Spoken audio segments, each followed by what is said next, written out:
Welcome back to the Nullified Take, where we've got the TNT takes for you on the challenge CBS. Also today on reality realness with three S's. I'm your host Chris, and with me today is my friends and co-hosts Chantel and Drew. Chantel, I'm going to come over to you, the person who keeps it the realist here on the podcast.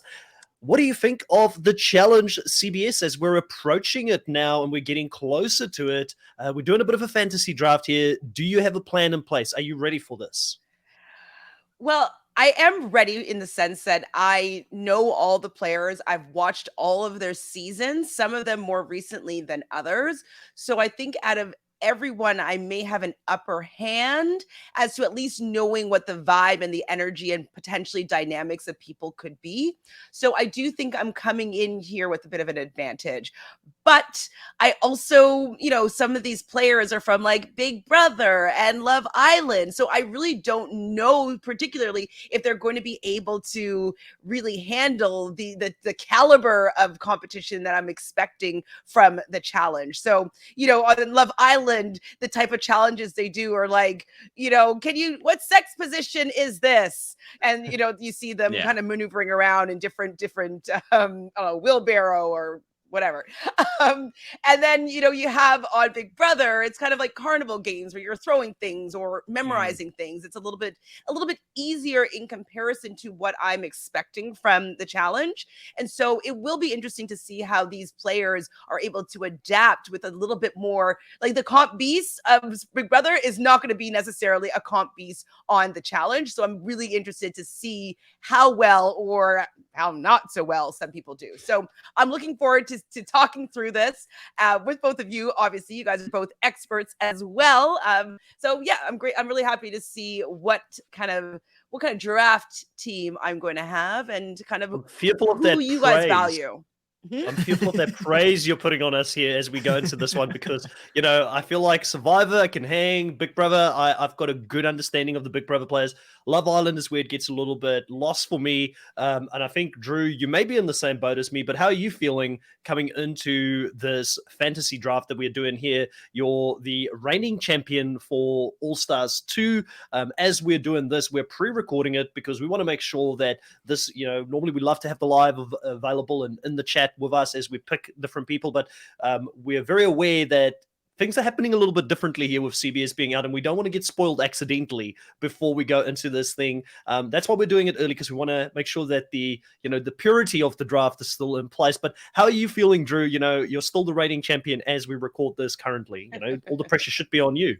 I mean, this is a whole different league, basically. I mean, you both are the champions for the main season. I have all stars, and then coming into this, I mean, I've watched all of these seasons. I've watched like almost every episode of all these players that are coming onto the show, but I'm coming in more fearful of Chantel than I already am, and I'm pretty fearful going into every fantasy draft against her. But I'm kind of out of my element. I mean, there's a big old question marks on every single player that we are going to be looking into and drafting. I mean, when we normally do a draft, I think I've only been on fantasy drafts with challenge players. So, I mean, you get a rough idea of who's going to be in the house, even with half newbies on challenge 37. You're kind of like sitting there going like, well, I know how half the cast will work, and then you can kind of figure out, okay, who would want to work with whom. Maybe we can see some highlights or anything. I mean, like Chantel was saying, I mean, the Love Island crew are fit. They're all like personal trainers and into fitness, but they're doing like kissing games, playing Jenga tower games that have truth or dare on them. Like, how am I supposed to figure out how that translates into somebody wrestling on top of a giant truck? I have no idea. I haven't seen any spoilers, luckily. And I am just praying for dear life every single round, because I feel like even if I wasn't thinking of a player, either Chris or Chantel will pick a player, and I'm like, well, my non-strategy is out the window, and now I have no strategy on top of my no strategy that I already have. So I'm freaking out. I'm stalling. I don't want to start this because I'm already freaking out, but yeah.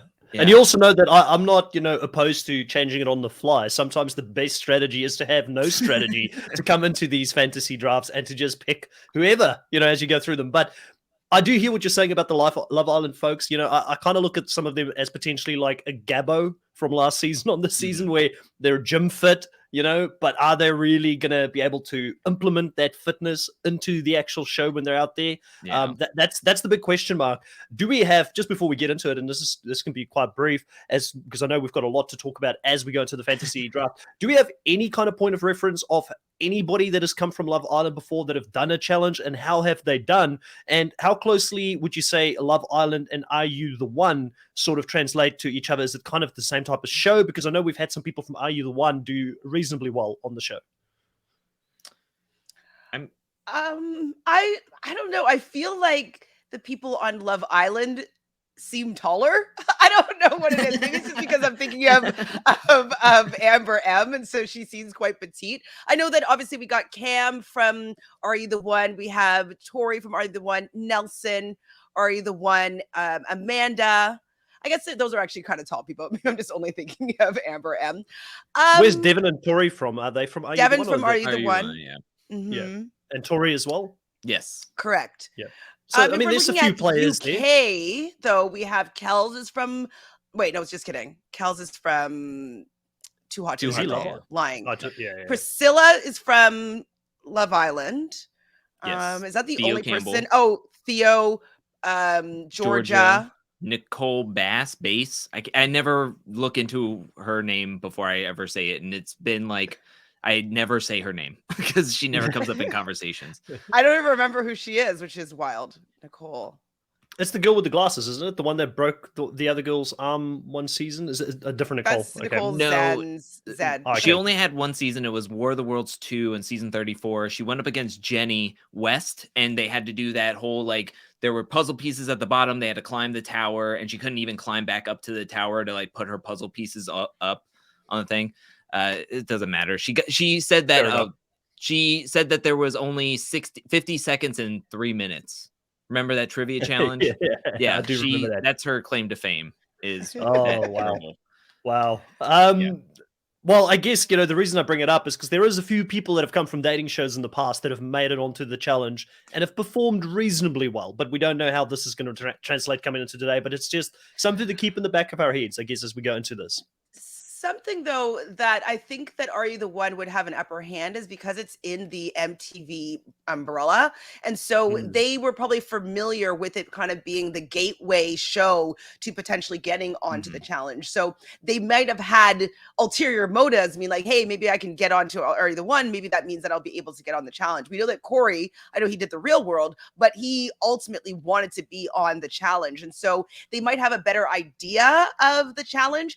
And I think that maybe Love Island people may be a little bit more blinded as to what is expected of them if they weren't already a fan of the show. So I would say in that regard that the Are You the One people would be more ready to do the challenge than potentially Love Island people. I would just say that I would give the upper hand to the Love Island crew on physicality wise. I feel like they are a lot more buff and built, as I think that they work out on their show eye candy rather than the personalities that come on Are You the One. So that in that realm, I would give it to them, but Are You the One has done incredibly well on the show. So I think in that aspect, I would give it to the Love Island folks. And that's all I wanted to say. Yeah, I'm just going to say before we get into this, and for those that are listening to the audio version or watching it here today, you'll definitely pick up that a few of us are nervous and we're like, you know, filling some air before we actually get into the draft here, trying to get prepared for it. I know Chantel is very comfortable. But I mean, you know, I don't know if I'm going to pick well. You know what I mean? But like, I'm not nervous, guys. I'm scared. This is the most scared I've ever been going into a draft. But you know, I'll be honest. I wasn't even this scared when I did All Stars 1 draft, and I didn't even know half of the cast. And I was like, I feel okay with this because at least I know these guys have got a history on the show, so they're not going to completely flop and fail out of it. You know, over here, you could pick someone that is a complete flop because they just don't even know what they're getting themselves into because the challenge is so different from some of the shows they've been on in the past. But I completely lost my train of thought. Let's go into the wheel. Let's go into the wheel. Wheel of names. And let's do a little bit of a spinneroo here. We don't have someone that has actually won All-Stars 3 yet, so we don't have someone that can choose the order. So we want to try and make it as fair as we can here. We've got all three of our names on there. Whoever wins this will choose the order in which we pick. So they will be able to choose who goes first, second, and third. And they'll also be able to choose if we start with men or women first. And it will be the classic snake and draft. So it'll be if you go first, you choose men.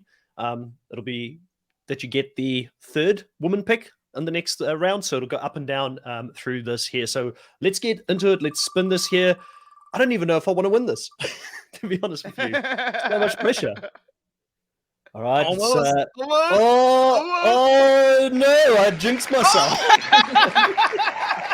I absolutely jinxed myself on this one. That is so close to anybody who's just listening to this. That is on the line. That is toes on the line. It's not a 3-point. It's a 2-pointer, it feels like. Oh, Could that be the difference in this draft? Could that be the difference at the end of the season where they're like, it was so close between those two? I don't think so. Because just before we get into it here, I think it is appropriate for us to explain how the point system is going to work. There may be quite a few new people that are listening to this podcast that have never seen any of our challenge drafts. They've never really followed any of the challenge, but because there are people from CBS playing on this season, they might want to watch this and get into the challenge for the first time. So Drew is our mad scientist. He is the mathematician on the team here.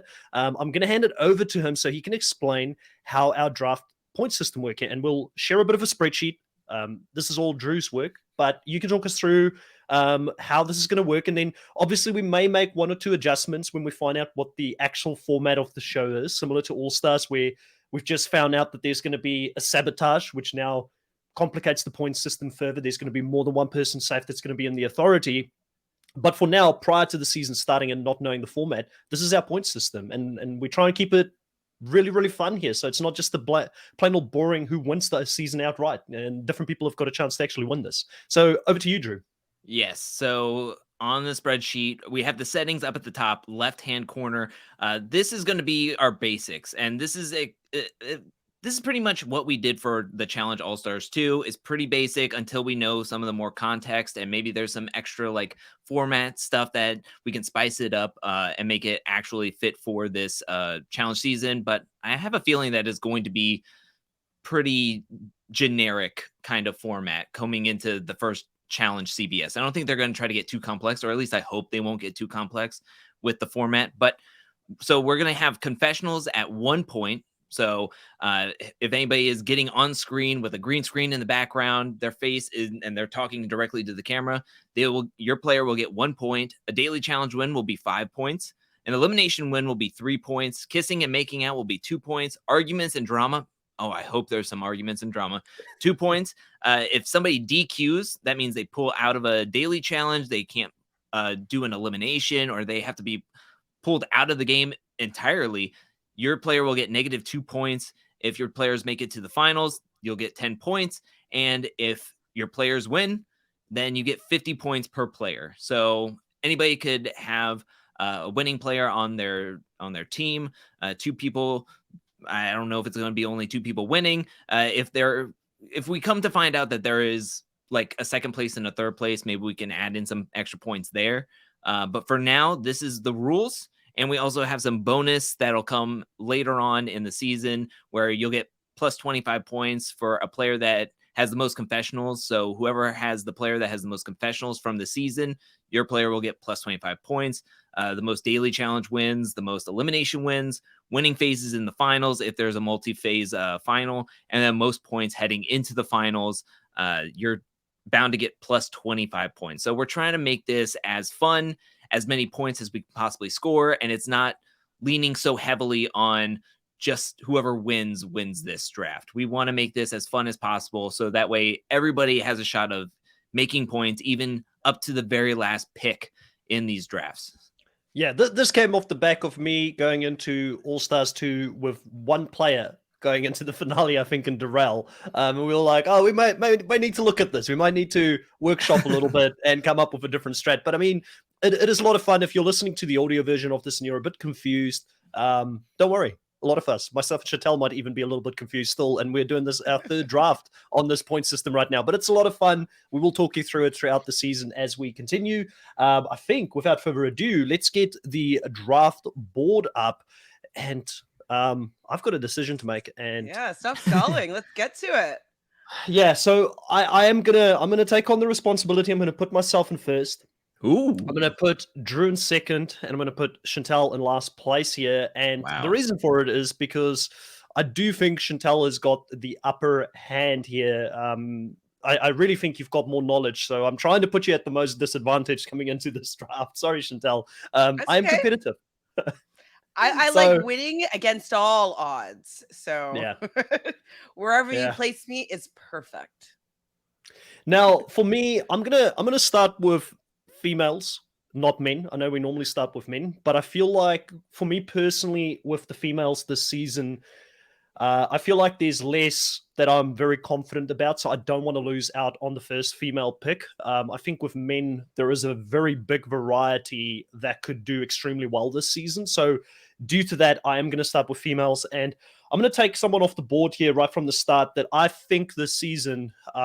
This could again, it's similar to my Jordan pick, right? For All Stars. It could either work out extremely well for me or it could fail in my face because if this franchise struggles this season, I'm in trouble. But I'm going to back Survivor, and I am going to go for Sarah Lucina as my first female pick. I don't want to leave her on the board. Sarah is someone that has played this game 3 times now. She's an endurance athlete. She does a lot when it comes to running for a week on end with minimal food, minimal sleep. That type of thing takes a lot of mental strength, and I think she is physically going to be someone that people are going to be intimidated by. And she has got a very headstrong personality about herself. She's got great alliance members in the shape of Ben that is playing with her this season as well. She's got people that she's played with in Tasha that's going to be on this season who she's got connections with. I think Survivor is going to stick tight. I am worried for them because there's rumors about a Love Island and Big Brother alliance forming before the game has even started. And if that alliance gets a foothold, she could go early. But I also think if she does go down in an elimination and she has to do anything physical, she's going to be in pretty good shape here. So I like Sarah. She's never won an individual immunity in Survivor, but I do believe she has won a lot of team challenges. Let me have a look here. I did actually write this down. Believe it or not, I took some notes. 22 challenge wins for her in her 3 seasons. So she's a reasonable competitor. Chantel, thoughts on Sarah Lucina? I'm a little bit nervous because it could go either way for me here. I mean, I didn't have her this high, and I thought because Chris, like we're always expecting you to go for the young bucks, young sprightly 20. She's not that old. Fit and agile, but she's probably one of the older women on this season. So I am surprised that you picked her up this early. I definitely obviously think that she is physically capable of a lot of these things. I'm not sure if she's going to be able to fit in with all of the Big Brother and Love Island people. There's just more of those people than there is of Sarah Lucina's. I know she will have some strength in her Survivor numbers, but most of the Survivor people are a little bit older than the majority of people. And so I'm not sure if she's going to be able to win enough to put herself in a really good position. I think it is still a strong pick. I can understand wanting to have her on your team. I just don't know with the rest of the cast if she's going to be able to outdo all of them and be able to be the winner. So you're making me doubt myself now, which I don't like. Because I was nervous picking her this high. But Drew, what are you thinking about Sarah Lucina as a first pick here, taking her off the board? Where did you have her ranked? I had her ranked at number 1. I think that I like her. I like her physicality and being on Survivor. I think we always go into every single challenge season going, we want to see more Survivor players on the main cast of the challenge because we think that their skills can translate better on the challenge. So I'm a little annoyed that you picked her first because I was going to pick her first. She was right at the top of my list. I just feel like she reminds me a little bit of like Akara, Nicole Z, a very physical player that if she goes down there in like a pole wrestle or a hall brawl, and looking at the rest of the cast, I feel like she could win in a physical elimination. And we've seen her do puzzles, and those puzzles can translate well into the challenge puzzles that they do. So I think that out of all the players, I think Survivor players are a better 1-for-1 matchup of being able to tell if they can do somewhat well on a challenge season. So that's why I had her at number 1. just coming into this, it's interesting. I had to think about how we ranked players, and I took a little bit of what when we did our very early season speculation cast assessment.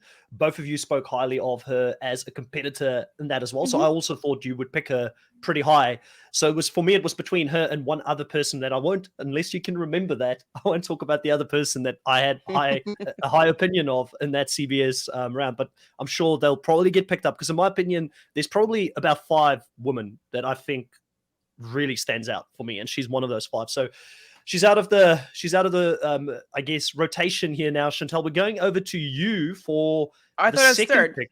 Sorry, Drew. We're going over to you for the second pick. Oh, it is me. Okay, I kind of lost track. I'm reshuffling around the spreadsheet while we do this. So I'm sorry. I'm when you said Chantel, I was like, all right. He's changing his mind. He's playing mental games with me already. He's trying to change the draft order after he already decided the draft order. This is tough, man. This is tough. I think, you know what? I'm going to go, man, I'm already going to do a full tilt here. I'm going to go with, I don't know why I ranked her down this low. I'm going to go with another Survivor player.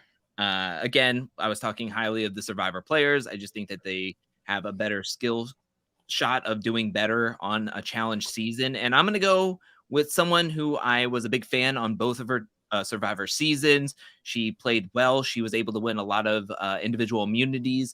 And I'm going to go with Tasha from Cagayan and Second Chances. She's finally coming back onto our TV screens. I feel like she wants to compete, and I'm really excited to see her compete. I don't know why on my initial rankings I have her 7th. Wow. Yeah, that's very low. I should have put her in the top 5, but I'm going to take her with my number 1 pick, number 2 overall. So, yeah. Chantel, thoughts? Definitely had Tasha in my top few rankings here. I think she's obviously a great pick. I think I want to see how well she does. I want to see, as you guys both have already said, the Survivor players, I do feel as though they're going to most likely do better than, Big Brother or, Love Island in like a head-to-head type combat. And so I think she's a great pick. I probably would have taken her maybe next or with the one after. So yeah, that's pretty good. She was in my top 5. She was 5th. Yeah. She just cracked that knot. And the only reason, it's funny enough, because Chantal tried to get into my head earlier, but the only reason I didn't have her higher than that is because she's 45. So she's not the Tasha that played back in the day. She's not 38 or 37 when she won a lot of those immunities, and she won all 3 of her immunities in the first season she played. She didn't win it in the second season that she played. So, but she had a really good social game. She placed 6th and 2nd in both of those seasons. I do think that there is a lot of people when we're looking at Survivor players, and let's say Survivor's Alliance goes pear-shaped here because we're tilting heavily towards Survivor in our first 2 picks. She's one of those people I think that can transcend over to other alliances. I think she could get along with the likes of a Tiffany or other people in the Big Brother or Love Island. I think people will gravitate towards her, having maybe a little bit more of that mother energy or things like that. I think people will gravitate towards her. So I think socially, it's a really good pick, actually. I like this pick more for her socially than physically, because I don't know what shape she is in coming into the show. We've seen with All Stars when people have gone out of the arena and they haven't done a show like this. Who knows if Tasha expected to get the call to go and do the challenge, and if she actually, I don't think she would have. And who knows where she is physically in her life, and if she's actually physically prepared for what's coming her way. But I do like the pick. She's in my top 5 still, so not a bad pick. Chantal, we're going to come over to you. You're getting the 3rd overall female pick, and this is going to be your first female pick, and then you're going to go over to your first guy pick and overall first guy pick for this draft. So I'm going to step away from Survivor, even though there's a couple people, or at least one person that I'm like, oh, maybe I should take. I'm not sure, but I'm going to go with Angela. So Angela's from Big Brother 20. And the reason why I'm choosing Angela is as Chris usually likes it, she's young. I know it was Carnival Get me Games. in trouble, Chantal. But she was really good at a lot of the competitions on Big Brother, and they do kind of test odd different things, and so she was still a pretty good competitor there. She is a competitive gymnast, I believe, and she used to do pole vault, which is also very challenging. I don't know of that many people that can take a pole and flip themselves over a bar and do that competitively. I don't know if she was training for the Olympics or if she was in the Olympics, but just being a gymnast and being able to do pole vault, I feel like she's going to have a really good balance, and she's going to be really good at things that we're not expecting her to necessarily be good at.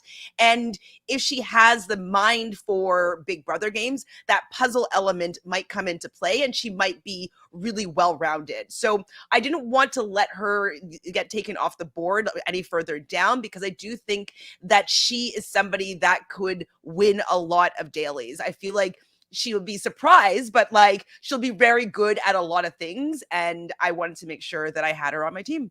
So I'm taking Angela. Drew, what's your thoughts on this pick? Solid choice. Very solid choice. Again, don't know why I have her at the 10th spot. But I think it's a solid choice. I'm 10th spot, and you think it's fine? Like, my mind's blown that you had her 10th spot. Like, I had her as she was my 3rd overall, and I don't think you would have gotten her unless there's some personal bias. So I can say this now, so you guys will know who's going to come next for me. But there's some personal bias as to who I'm going to pick second in my draft pick for the females. But I think Angela's solid. Yeah, I mean, it doesn't matter. You guys can't stop me from taking her next in any case. But it's Angela is a competitor. So I'm just surprised that you had her on team spot here, Drew. You're blowing my mind right now. An Olympic athlete, like, come on. I don't know if she's an Olympic. I think she was, but like train for it at least. Like, yeah, she was at a high level in the US in any case, and yeah, I mean, even in that season. Sorry to take your spot here, Drew, but she won, I think, 3 HOHs, 2 vetoes. I know it doesn't maybe translate over to what's going to be used on the challenge, but I do think she's a competitor. And I also think she's a younger version of Sarah in some degrees, where some people have got this aura about them where people don't want to mess with them. I don't think people want to mess with Angela. Like, I think people are just going to see her and say, and she she's might tall. get advice from Casey, right? Exactly. Like, they're from the same season. Casey's really good at this game. They were in an alliance together when she won her season. And so I wouldn't be surprised if Angela's like, hey, Casey, like, I know you do really well in the main season. Can you give me some tips on to how to do well this season? So I think that she also might have a leg up there as well. Sorry, I cut you off, Chris. Yeah, and I cut Drew off. Drew, tell us why you've got us so low. Well, going back to the Olympic thing, let's remember that Paulie also trained for the Olympics, and Lolo Jones also went to the Olympics. Bobsledding. And both didn't do well on the challenge. All right. Anyways, I think why I had Angela so low is the connections. I think physically she can do well. But the connections is that she is one of the more outside of the BB Alliance that is coming in from. She is one of the only like 3 players or 2 players. I think only 2 or 3 players that are going to be featured from Big Brother that wasn't on Big Brother 23.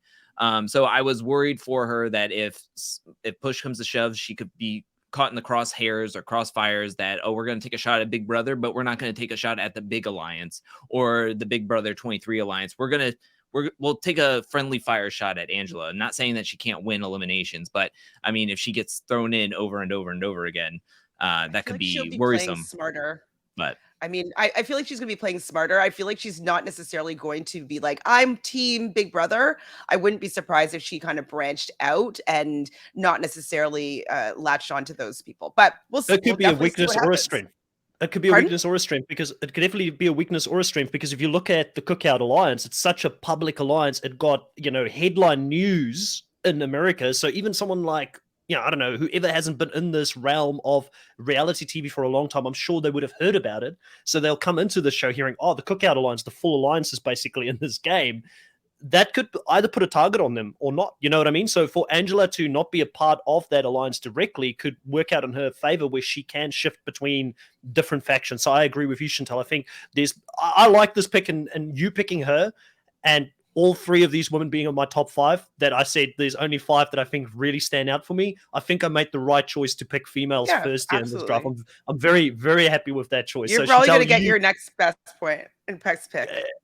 Exactly. And I'm happy. It's played out so far. It's going according to the plan, which is weird for me, because normally I'm 1 or 2 picks in and I have to change the plan, Chantal, who's your first guy pick and the overall first I guy pick here for the mean, draft. you know that I can't do anything else, but I have to support my guy, Mr. Tyson Apostle.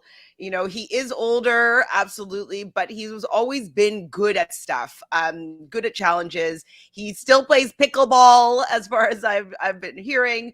I think that if he's going to go back, he's going to go back to win. Like he said that he's kind of retired from all these type of shows, and so he's going back to win some money for his family. I'm assuming, because we have this point system going on, he will probably get like a lot of confessional points. Like he is, I feel he's always the confessional king, the person that tells the story of the season, and I don't expect that to change here. I'm sure that's what CBS is relying on him for, is to be the narrator here. So I think that even if he doesn't get all the points necessarily for not eliminations, but for dailies or whatever, I definitely think that he will be one that will narrate the season. So hopefully lots of confessionals. He's not shy about speaking his mind, so he might get in a couple of little spats as well. And he's also very loyal, so I think he's going to be very helpful to the Survivor grouping of people, and people are good from Survivor are going to want to keep him around. So I feel like he might be insulated.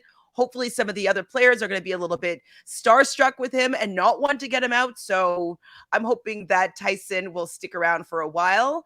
Taking a little bit of a gamble with him, but I could never, ever let you two have him on your team. Yeah, he would have been gone. If you didn't pick him, I'm sure he would have been gone. He was my number one pick as well. Drew, what do you think of Tyson here as Chantel's number one pick? I had Tyson at number 2 on my rankings. I think Tyson is a big name. I think again, we were talking about Survivor players and doing well. And I think that Tyson will get a lot of confessionals. My worry is that he is the biggest name and the biggest catch on just looking at the guy side. I mean, he has the best resume. He has the biggest resume. And I think that could be worrisome. So I do think that he could be seeing some shots taken at him. And it just depends on who he's going up against and what the elimination style is. But I don't hate the pick. I mean, he was my number 2. I was getting ready to pick him next. So I'm kind of like, all right, cool. So I like Chantel was never going to let him go. Let's be honest. Chantel was in love with him. She's never going to let you have him. I'll be happy. I'm happy that she took him, because I think I would have been juggling back and forth between my number 1 and number 2 with Tyson and who my number 1 is. But now I'm juggling between my number 1, 3, and 4 now, because I don't know. Should I just jump to my number 7 guy?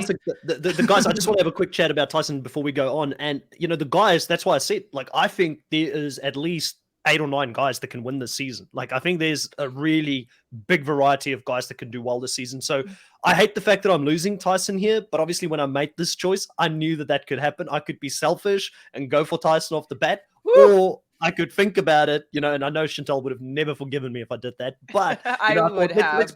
Let's be strategic. Let's be strategic here. I love Tyson. Tyson is one of my favorite Survivor players of all time. 1-time winner, 4-time player, funny, good at confessionals, 3 individual immunity wins. He hasn't actually won that many. I think that was in his winning season. But overall, he's won more challenges than anybody else as a combined 24 challenges in his 4 seasons from any of these Survivor players that are coming in. And let's not forget, experience counts for something. This is going to be his 5th time on reality TV. In fact, more than that, I think he's done a couple of other shows that's not Survivor related as well, about his marriage wedding. Boot camp, not necessarily the same thing. not the same thing, but I mean, he's not shy for cameras and things like that. He understands production. Absolutely. He's going to be the Wes Bergman, the Bananas of this season. He's going to understand what they want. They looked at him and thought, who can fill that role for us? And that's going to be him. So I think confessional wise, even if he doesn't win this show, the longer he's in there, the more points Chantel's going to just rack up throughout the whole season. So I think it's a brilliant pick here. Drew, on to you. Go for your first guy pick. Can we have a sidebar as I'm feverishly looking through? You just go with your gut.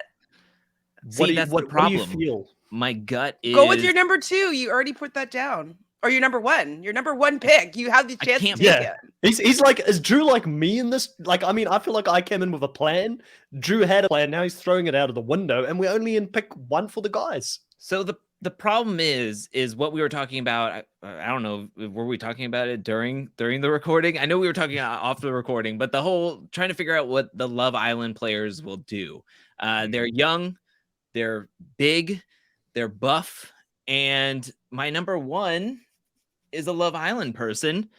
Okay. I know who it But is. do I need to move over to doing maybe a Survivor player? Because I took a Survivor player for my first pick, and I changed it up, and I have a Survivor player at number 3.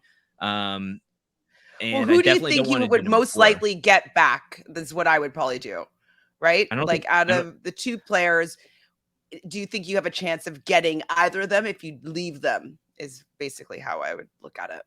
I definitely wouldn't get number 1 back. I don't think, and I definitely don't. I don't think I'm going to get either one of these players back. Which You'd get one of them back for sure. Oh, maybe not. Actually, sorry. No. Knowing you Probably two, not, who's the actually. sniper? So I'm this like is the level of freaking out here. competitiveness right here in these fantasy drafts, guys. This is nothing new. This is the 3rd round. It's my second pick, or in the second round in my second pick. You know what? I just found out that this player is, I don't know. The pain Drew is going through right now, it is insane for our first guy. I know what he's contemplating, which is interesting. I think he has my 2nd and 3rd picks that he's contemplating right now. Yeah. So you're going to lose one regardless, Drew. So just rip the band-aid. I know. I think I'm going to stick with Survivor. And I think I'm going to pick a player that was on one of the more recent seasons. He's an ex-NFL player. I just found out he's only 34, which I thought he was way older, and that's why I wasn't going to pick him initially. He's got dad energy, so yeah, I get that. I'm going to pick Danny. I thought he was pretty impressive on Survivor season 41. I loved his intensity on how he wanted to rip Jeff Probst's head off at the Hourglass challenge. So I think he could bring that energy here. I don't think he mentioned anything about injury, which I think I would have worried about picking him if I knew that he had to leave the NFL too early because of injury. I think he just left because he wanted to. So instead of picking Cinco at the number 1 spot, I decided to pick Danny because Cinco was only, I think, a college football player, and Danny actually went to the NFL, and he's only 34. If he was in closer to his 40s, I probably wouldn't have picked him. It's the right choice, because I would have snatched him right up. If you didn't pick him, I would have snatched him definitely, because he's a NFL player. Yeah, Danny also has connections with Chantel on the scene, and then she also has a ton of connections with Tiffany and the Big Brother Alliance. So I think he could have a lot of cushion for him, but that's why I picked him over Cinco. It's a brilliant pick. You snatched, so both my number 1 and 2 guys are down. Like, 1 was Tyson, 2 was Danny. Everything you just said. I was surprised he's only 34. He's got dad energy, but he's an ex-NFL player. At 34, you could still be playing in the NFL. You know what I mean? So I think that, especially knowing me, Drew, and loving athletes, you made 100% the right choice here, because I would have snatched them up. And I'm sure Chantel would have rated him pretty highly as well. Chantel, where did you have Danny? Number 2. Number 2, really? There you go. Yeah. So I was well, I mean, I figured that I wasn't going to get my top 3. I figured that they were going to go that way. And so, yeah, good on you. Like, I was hoping to Jedi mind trick you somehow into picking someone else, but no, you're too smart. You know what's a good player and who's most likely going to do well in this season. So yeah, Danny was my number 2 pick for all the reasons that you guys have both have said. I wish that I had him on my team, but I could not let Tyson go. But he would have been, if Tyson wasn't playing, like, Danny would have been my number 1 pick. So yeah, like the fear that I have for Tyson, now that we're talking about my number 1 and 2 guys that I lost out here as well, is, will Tyson be loyal to Survivor? Which I think he will be, because Tyson is OG, right? He's an OG Survivor player. But Tyson do not want to run a final against Danny, I don't think, but who knows? It would be pretty competitive between the two of them. We've never really seen Danny doing puzzles. That's the one question mark we have. Where Tyson is great at that. So in reality, maybe Tyson doesn't care who he runs against. He's bloody athletic. So it's good picks. I'm a Survivor fan. I would have gone for the two Survivor guys here off the bat. I'm going to stay with Survivor in this next pick as well. Even though you've taken people away here, and I know this person is very controversial. Some people love him, some people hate him, but I can't let this person go. I love to pick pairs when it comes to choosing players. I'm going to go for Ben, Mr. Ben Driebergen, as my next pick. I take him off the board. He's a previous Marine, for those who don't know. He has played in 2 seasons of Survivor, and he is forming part of Jeff Probst's Mount Rushmore. He sees him as one of the top 4 players to ever play this game, which I find a bit funny because he's definitely not in the top 4 for me personally. But 2 seasons, 17 challenge wins. Tyson has played 4 seasons, 24 challenge wins. Tyson's got the most challenge wins. I think pound for pound, that shows Ben is good when it comes to the team competitions. He's never really won an individual immunity out there, so that's still a question mark, but he's still in pretty decent shape. He's not 40 yet, he's 39. He's a winner of Survivor. He's got strong connections, I think, with Sarah and Tyson. The problem that we have here is if Survivor fails, but we kind of knew this coming in. We all said, like, we're kind of willing and manifesting Survivor doing well. We all would love for Survivor to do well this season. If Survivor flops, all of our topics are out of the game because they're all so interconnected at this point. But I can't leave Ben on it. I know probably Drew and Chantel would have let him go, but I just don't want to risk it. I don't want to risk it. Phew! Oh my God. I thought I was going to lose my number 3 player. So good on ya for taking them off of me. I did not. Between him and one other player that I'm sure I'm going to lose now. But yeah, I'm probably going to lose the other person now. I've got a feeling I'm going to lose the other person that I didn't pick, but that's okay. Well, I'm going to get my 3rd place person, which is great. So thank you for choosing Ben. I mean, obviously Ben is a good player and he's decent at Survivor. I just don't feel like rooting for him for 3 months. So you can root for him. You can root for him and Sarah. They can, hopefully that they'll team up for you. Definitely not going to be my people on my team this draft round. But thank you for being here, so I don't have to take them. Yeah, I had Ben pretty much in the middle of the pack at number 8. Yeah, I had him at number 8. And I have him at 8 as well. Oh, nice. Okay, so I got one thing right this draft. You're doing so perfectly. But yeah, I think Ben could get you some arguments. I don't know how well he'll do in some daily challenges. But to me, I want to see him in a whole brawl. I just want to see him get gosh. I feel like he's got that in him. Like, I mean, this guy was trained. He's a trained killer. You know what I mean? Like, he went out and fought overseas. He's a Marine. Like, I want to see him, see someone that's a specialist go down there and get his hands dirty, I got distracted by looking at the picture of Cashel. Is that a real picture? Did somebody Photoshop his face on like a very scrawny body? I can't. It's too small. He right next to the 3rd on the top row. 3rd on the top row. Oh yeah! Wow. Yeah, he does look skinny on here. Let's see. But anyways, he I does wouldn't have picked Ben. I wouldn't have picked Ben at all. So thank you for picking Ben. And I should have let him go for the next round. More of my top picks. You could have left him for the next round for sure. Okay, the next 2 rounds. Ben, I've got you, my boy. You better not let me down this season. You better have a great season. That's the way I go, right? I normally pick the pairs, and then if one goes, the other one goes, and then I'm completely screwed, and I end up with Darrell in the final on his own. Wait, do we know that they're paired up, or are you just assuming that they're going to be working together? They'll work together. Everybody. If anybody knows Survivor, these two. I mean, Ben laid his game on the line for Sarah. That's right. That's right. He's like, oh, don't do anything. And one thing we do one thing I did forget to mention is that Desi, who's yet to be picked, right over here, this stunning looking female. She actually voted for Ben in the finale to win. So there's also that connection where Desi and Ben played in the same season. So it's another person that potentially, I know I'm grasping at straws, but he could be working with her, and hopefully she does well this season as well. I didn't even remember that she made the jury, unfortunately, but I remember her being beautiful. But Shade. Ben Bomb. Yeah, let's move on from Ben. Let's move on from the Ben Bomb that I had here as my first guy pick. Thank gosh. I'm so Done with him. on Just kidding. brand. Like I can make one rational decision, but then the next one has to be like an explosion, right? It's just how these drafts go. You can't be But done with him because we're going to be watching him on the TV soon. Let's go, Chris. Let's hear your girl pick. Let's hear you. Hopefully, you'll do take you want to somebody say that I don't care Chantel, about. Chantel, do you, she's like, yeah, just pick her. You know who it is. The next pick is going to be Kayla. I'm going to take Kayla off the board. The Amazing 100% Race. I knew you were okay. picking her. Let's get it going. She's in my top 5. One of the things I didn't know about Kayla, obviously I interviewed Kayla straight after the Amazing Race, so go check that out for anybody that want to know a little bit more about Kayla. I thought it was a really fun interview. I asked her the question, like, hey, would you do the challenge? She said to me, if the opportunity ever came up, she would be interested. She's watched the show growing up with her mother. She is a fan of the show.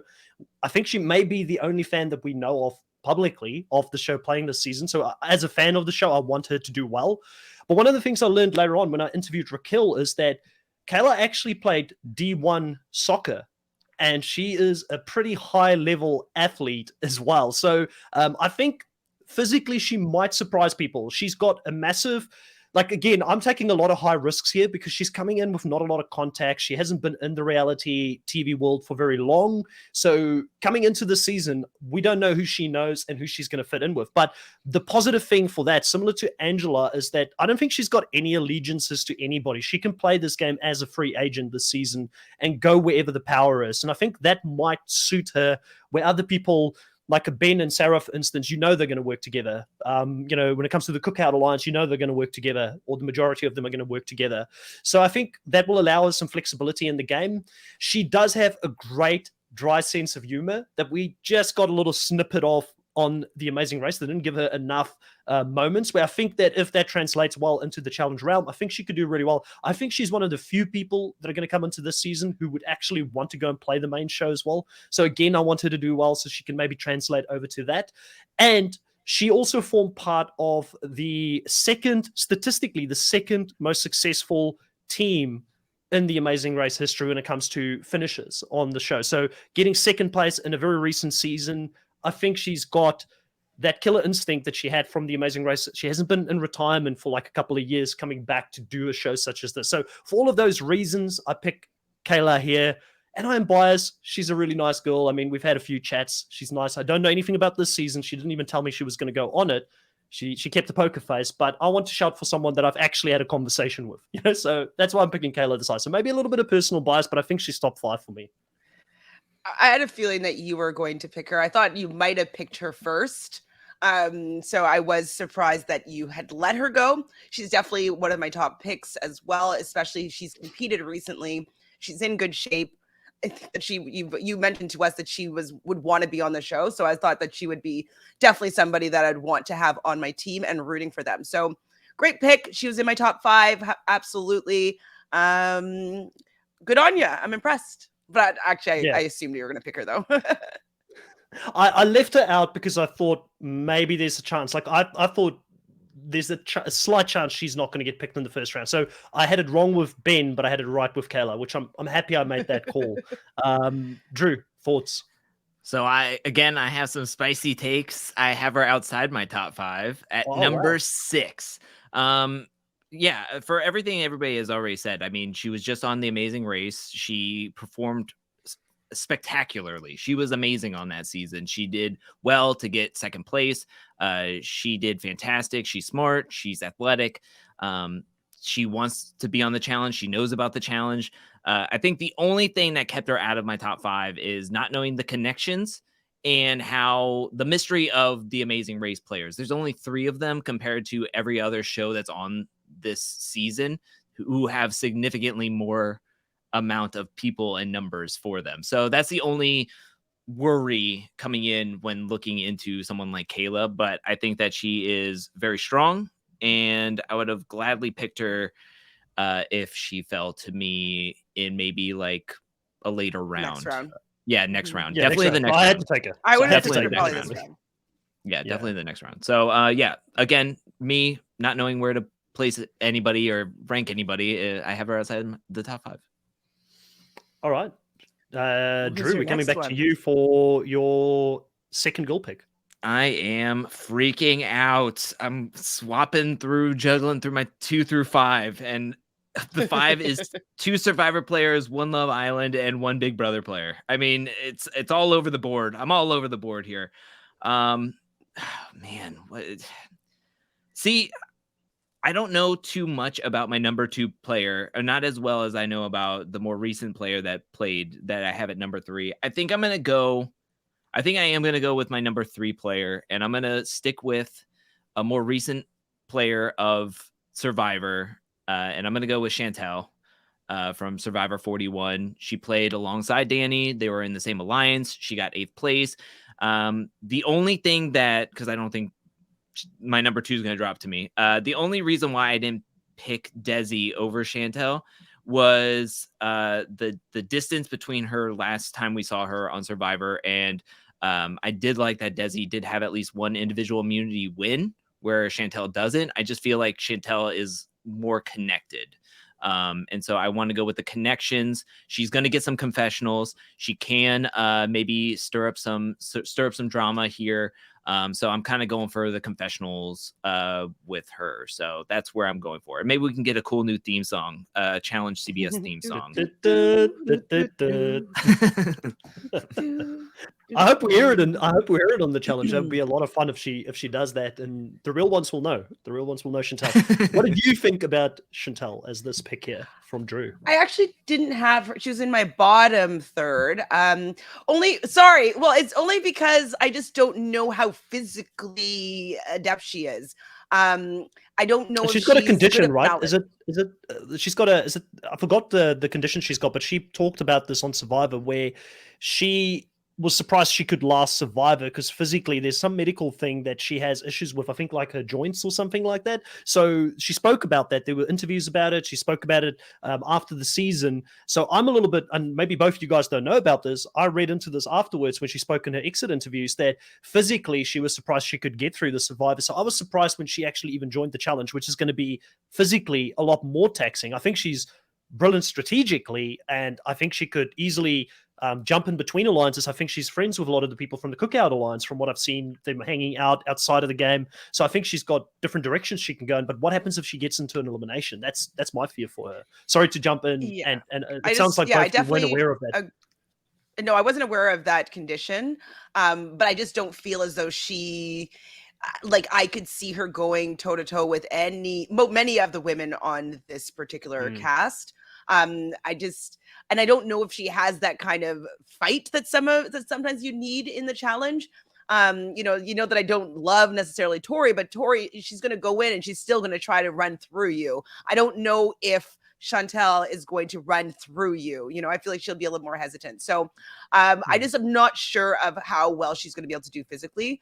I agree. I think she will be doing pretty well strategically. I think she'll be able to be well insulated in Survivor as well as Big Brother and some of the Love Island people. But if they have the rules that they seemingly may take on where the worst goes directly in, I could see that happening for her and not being able to get out of an elimination. So I wasn't that high on her for that reason, but I do think that she could potentially skate by strategically if she isn't last. So that's my thoughts.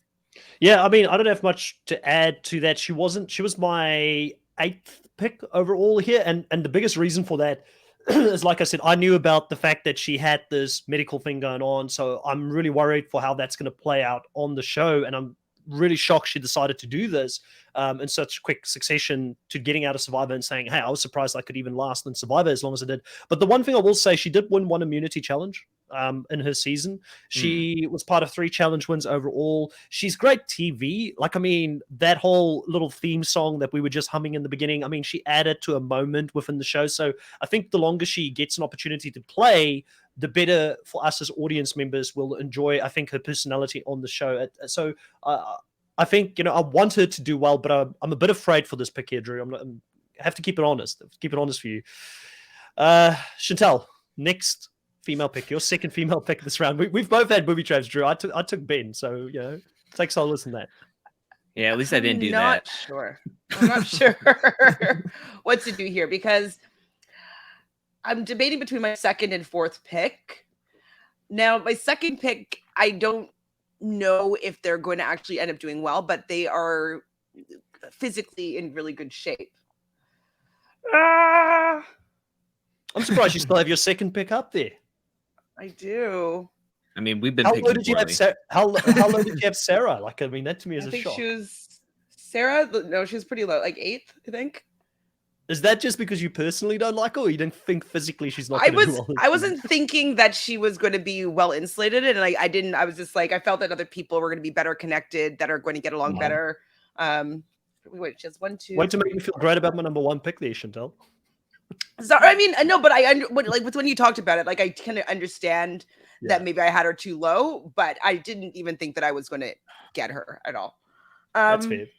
Go for your second pick. I mean, if you've still got your second, that's a bargain. I don't have my second pick for any of, like, in fact, I think I've got my 4th pick. But I don't know if my 4th pick is better. That's my. And I've got my 3rd pick left for the guys, so that's not too bad. Like, I'll go with that. I'm gonna go. I'm gonna take Desi. I will take Desi. I really, I think that she is fit. I think that she's going to be able to get in with the Survivor people. I know that she hasn't necessarily won any challenges that I can remember off the top of my head, but I do think that she's likable. I do think that people are going to want to protect her. And I think that she's only 32, by the way. 32 years old. She's only 32 years old. She's too young for my team. Is that what? Yeah, like how can you pick anybody below 40? I just don't get this, Chantal. Changing the strategy on us. I really want her to do well, and so I want to put some positive energy into Desi. I mean, I think that she was asked back probably for a reason. She probably showed interest, and hopefully she comes in to prove that she's, deserving to be there. So I want to see how well she does. Yeah, I'm hoping, cross my fingers and hoping for the best with her. Yeah, I think it's a good pick. She wasn't my number 4 pick, so I'm happy because my 1 female pick that is still in my top 5 will make it back to me in the next round, which means I've got 3 out of my 5 top women, which means my strategy has worked so far. I'm happy with that. But she just fell outside of it, so she was my number 6. I think she's a very solid pick. 32 years old, still pretty young, going up against a few older people here. It does make a difference in seasons such as this, as we've seen on All Stars. Also, with her, to give you an idea, she's had 8 challenge wins. For someone that went really early in her season, she was 11th place overall. That's a pretty impressive number of challenge wins. It means that she was part of a winning team quite a lot. She is physically really fit still. She, like I said, does have that connection with Ben. She did vote for him to win the money. So I don't think Ben will forget that. I think he will pull her into that group. It's just, will survivors, last or not? We're a very survivor heavy draft here in the beginning of the show, but I don't blame you guys for doing it, because you would have known you've got me on here and I would pick a lot of survivor players. So you want to take as many of them off the board as you quickly can. So it makes a lot of sense that we've kind of leaned that way. Overall, she's a question mark. She's a bit of a question mark. It's probably why she's out of my top 5, because I just don't know who she's probably gonna get into the survivor group, but does she have the flexibility to work with other people? And I can't remember her social game that. I don't remember her social game that well. Wasn't I don't she remember in college. I can't remember. I don't remember actually at all. I know she was close to. I forgot his name now. He was like a Tony Vlacho's copy, or they formed part of the Cocoa Nuts alliance between him and the doctor guy, Dr. Mike, and this guy. He had like a bald head as well. They were kind of close in their season. They worked together. You know who I'm talking about, Drew? And he was a real funny character. But I remember when they got swapped into a different alliance, they kind of struggled to ingratiate themselves within that alliance. And she was one of those people that found herself on the outside. So I don't know how flexible she is socially. But then again, that's one game. It's many years ago. She's a different person now. So I'm interested to see it play out. And I think physically, when you can go between a survivor player and you go for someone that looks physically in shape from Love Island, you're always going to go for, in my opinion, for survivor, because they're tried and tested. So good job overall, I think. Drew, thoughts? Yeah, like I said with my last pick, she was my number 2, and I'm going to live to regret this. I believe that I didn't pick her when she was clearly my number 2, and I decided to go with my number 3, and everybody crapped on it, and then Chantel took my number 2 pick. So yeah, I'm ready. I'm ready for Desi to just win and win this whole season and rub my face in it. So that's all I have to say. Desi and Ben win for the season. Let's make it happen, guys. I haven't looked at I just looked at her No astrology. She's a Gemini, which is great. So I like Gemini. So I'll root for her. I'm a Gemini. So I now know like you're a her as well. Gemini. That's why we get along. All right. So first guy pick, Chantel, here in this next round. Second. Sorry. So I'm going to go with my number 3 pick overall, and I'm taking who I think at least Drew was debating, or one of you were debating with, and I'm going to take Cinco off the board. I don't know how well he's going to be, but he is an athlete. We know he played football in college. We know he works out all the time. We know that I think he even has like a fitness program that people can buy into. So being fit is his life right now after the show. I think that he will train to do well this season. He has enough of an ego to want to do well. And so I think that he will want to show up and be excellent. So I have high hopes for him. I'm not sure how him and Cash are. They were dating before this. So hopefully that they're still on good terms. And that means that he'll be part of that alliance. He definitely will have most likely still an in with the cookout. And so I think that people will be scared to go against him. And I think that he is very capable of doing well in dailies. So Cinco, number 3 guy, is my second guy pick. He's the one guy I wouldn't want to go against. Like if it comes to like any kind of elimination whole brawl, like the guy's an absolute beast, looks like a physical specimen. I don't know anything about Cinco, but I probably, as someone that likes athletes, I probably would have picked him in this next round. So I think it's a good pick here. Looking at the rest of the people that are out there, the only thing that I would have had to weigh in my head is like, do I go for someone who could strategically and physically potentially run this game still? Because I do think there's maybe 1 or 2 players still left on the board that could do that. Or do I go for an unknown factor and someone like Cinco? I just don't know his personality. I don't know enough about him. But I think that depending on who you would have picked, Chantal, and who Drew would have picked next, he could have been my next guy pick. So I don't hate him in this pocket. I think that leaving him any later than that is kind of a little bit maybe of a disrespect to someone that has the physical attributes that this guy's got coming into the season. Drew, over to you. I think you were the one who were sort of contemplating taking Cinco 1 round earlier. I think you almost picked him as your number 1 guy. Like, come on, look at this guy. He's like, wow. He's like, he's a monster.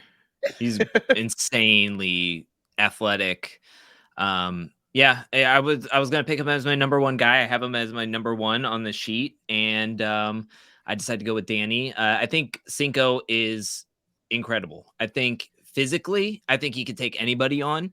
It's just there's so many aspects to this game. You wonder, coming from Love Island, the huge question mark is, can they stand up politically? Can they stand up strategically? Can they do puzzles?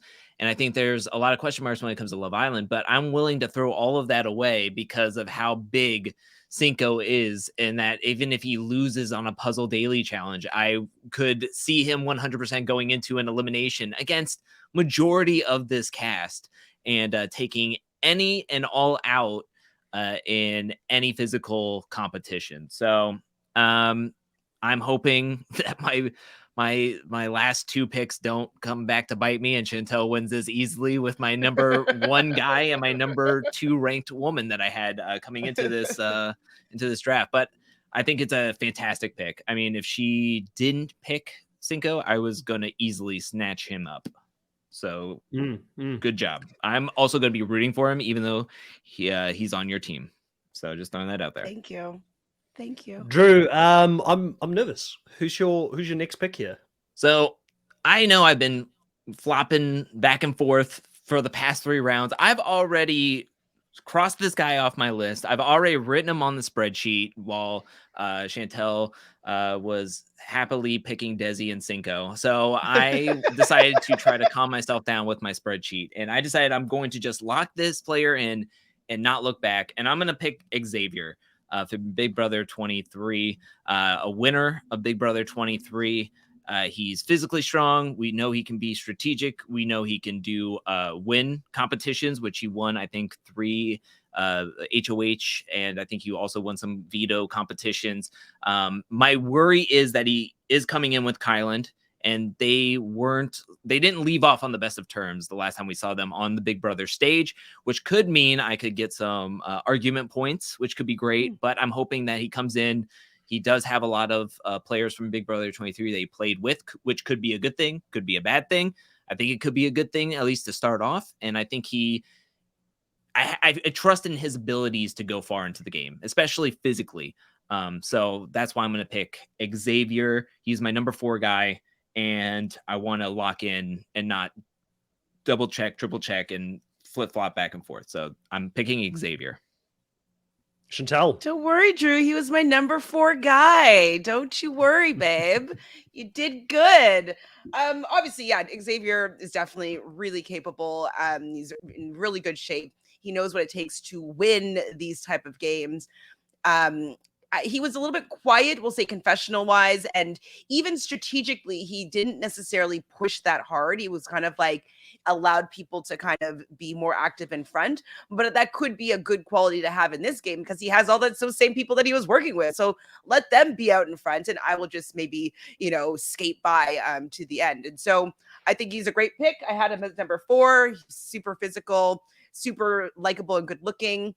So I wouldn't be surprised if he got into maybe a showmance, or I know he had some little flirt thing going on with Alyssa. I don't know if that will be rekindled or completely a no-go, or maybe there's somebody else that he might be flirting with, but I believe he's still single and ready to mingle at least at the time when he was filming this. So we might get some smoochy points too. So I think it's a great pick. Don't worry, Drew. So I think I was the lowest on Xavier coming into this one. I've got him in 9th place overall for his the abs guys. are too hard for you. What do you mean? Too hard. He's too much of an athlete. I can't handle it. No. The reason I've got him lower on this season is for the fact that he's just won Big Brother. He's coming in with, yes, that same alliance that gave him the win or helped him get to the win, and he deserved it. He played a good game. I don't think that alliance wants him to win another season. So I feel like down the line somewhere he's going to get sniped. They're going to look at him as expendable this season. I do think he could, and I will talk to my next pick pretty soon because I was waiting for someone to make a move on the cookout. And that has started now. So now we have to go down that line because I have to hedge my bet, and I have to make sure that I also have a little bit. It's like diversifying your stocks here, right? So if Survivor doesn't get it and the cookout does win out, and Survivor all goes very early, which I don't want to happen. I love the Survivor players more, I'm going to be honest. But if that happens, I need to have some people from that alliance in my team.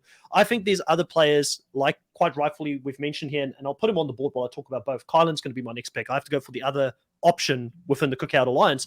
I think Kylan, maybe I would have picked him 1 or 2 spots lower, but because we're making a move on the Cookout here, I think he's got a better chance this season because he didn't win the season. He's got a little bit of a chip on his shoulder. I think if Xavier and Kylan goes head-to-head, Kylan wins that. I think he's physically I think Xavier is fit. He looks good. He's model in shape. I think Kylan is someone that he reminds me of like a Fessy, like an NFL type of player. He's got that type of physicality to him. So I'm kind of leaning towards Kylan. I know we had this conversation even when we started doing the early speculation where a lot of people said to me, no, Kylan wouldn't win.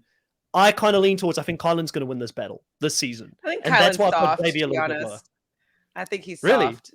I don't know if I we saw a different side. We saw a different side to him though. When, a little bit of a low blow, calling out his nephew.